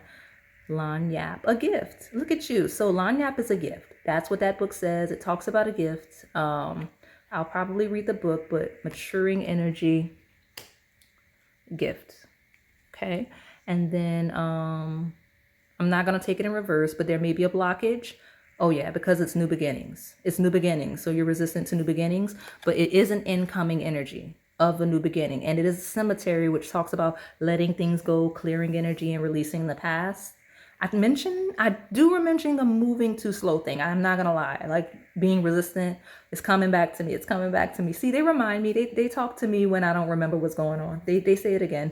So, you know, I mentioned this pile kind of was like a closed door and all. Like you're just standing right in front of the door that's closed behind you. Like you need to just run for it. You know, into the new one. Incoming energy of new beginnings. Of letting something that needs to die, literally. You do have the death card, like just letting the old version of you, your anger, all of the things go. All right, look at you. All right, and then elusive priestess. What's at the bottom? Signs. Okay, this is my divinely supported woo-woo spirit guide pile. There was another pile I felt that in, but I didn't say it. Cemetery, incoming energy of spirit guides, ancestral protection. This is your guardian angel. So number 11 signs. I'm going to read the book because this is a pile that needs me to read the book. My nose is so itchy. Oh my gosh. All right. Let's start with Lanyap. We'll start with Lanyap. A gift. So good intentions always pay off in one way or another. You've pulled this card because although things in your life may not have panned out exactly as you had anticipated, your karmic reward will be quite pleasant and may surprise you. Sometimes the best gifts are the unexpected ones. If you continue to live your life led by positive and loving thoughts and actions, the peaceful and pleasant results may surprise you. I talked about that. Look at me. Okay, I love that this upcoming transit is looking to be a hugely positive one for you. I know everybody's scared because of, you know, just the nature of the signs and the planets involved, but that's extremely Pluto in Aquarius energy, right? Like that's what you get. I love that. So I'm sorry, I'm like Struggling one now to breathe, but also my nose is like, I'm doing the thing with my nose. I don't know what's going on. You tell me what's going on and why my nose is so itchy all of a sudden. All right, Lafayette Cemetery. Okay, the word cemetery is usually associated with loss and gloom. However, in every ending, there's also a new beginning. You've picked this card because within your recent difficulties and endings, there's also a very bright new beginning that is more attuned to your highest good. It can be easy to get lost in counting the ways things have fallen apart, but the universe has already begun piecing together a better experience for you if you're ready to embrace it. I got the itchy nose thing. I don't know what's going on. Like, I have no idea what's going on. Rather than focus on the obvious and negative, it's time to see how you have been released from what has been holding you back and to explore all the new positive possibilities that have been created by this shift. All right, I'm getting ready to close this out. I want to read the book for the other two cards, but like the itchy nose is like taking me out right now. Spiritual knowledge there, it's taking me out. Let me, what's coming in, because Elusive Priestess, it is a loaded card. So I always read it when it comes up because it's loaded, okay? Whew. All right. The elusive priestess is the embodiment of the obvious not being so obvious. She is an entity that you know but may not have proof of, and the words that would allow you to make a clear-cut decision if only they were spoken aloud. The situation that you're thinking of has much learning potential for you. However, if your focus has been placed on details that will not help you gain the forward motion you desire. Oh, okay. I read that like that was something that needed to be like a continuation. It's saying that your focus has been placed on details that will not help you gain the forward motion you desire. It feels like that too slow moving energy. Okay. So what is your goal and how can you work towards that goal within your own power? There are some immovable energies at work and you will likely grow tired and irritable. There's that anger. Okay. If you continue focusing your efforts in this current way, it is time to be flexible and acknowledge that there are additional ways to accomplish your goal, even if they are not what you consider to be the preferred way. The good news is that you have everything you need to move forward if you're willing to let go of how you believe things should be. I think that's like the second or third message out of all of these cards that say be flexible and shift and adapt. All right, I'm almost done. I'm almost done. Signs. It says synchronicities are a sign of being on the right path. Everything from repetitive number patterns to animal messengers and found items such as feathers or coins can be signs that your angels are helping you along your path. If this card is shown up for you, your angels have been trying to get your attention and point you in the right direction. If you need help with clarifying the message, simply ask for more assistance from the universe and pay attention to the signs it sends you. All right, I'm so glad to be done because the thing where I'm struggling to breathe, the itchy nose, I don't know what's going on. So I'm going to close it out. That is all I have for you today, Pile 4. Hopefully it resonated. If it did, please like, comment, subscribe, and hit that notification bell so you can stay in the know on the content we post here on this channel. Thank you for watching.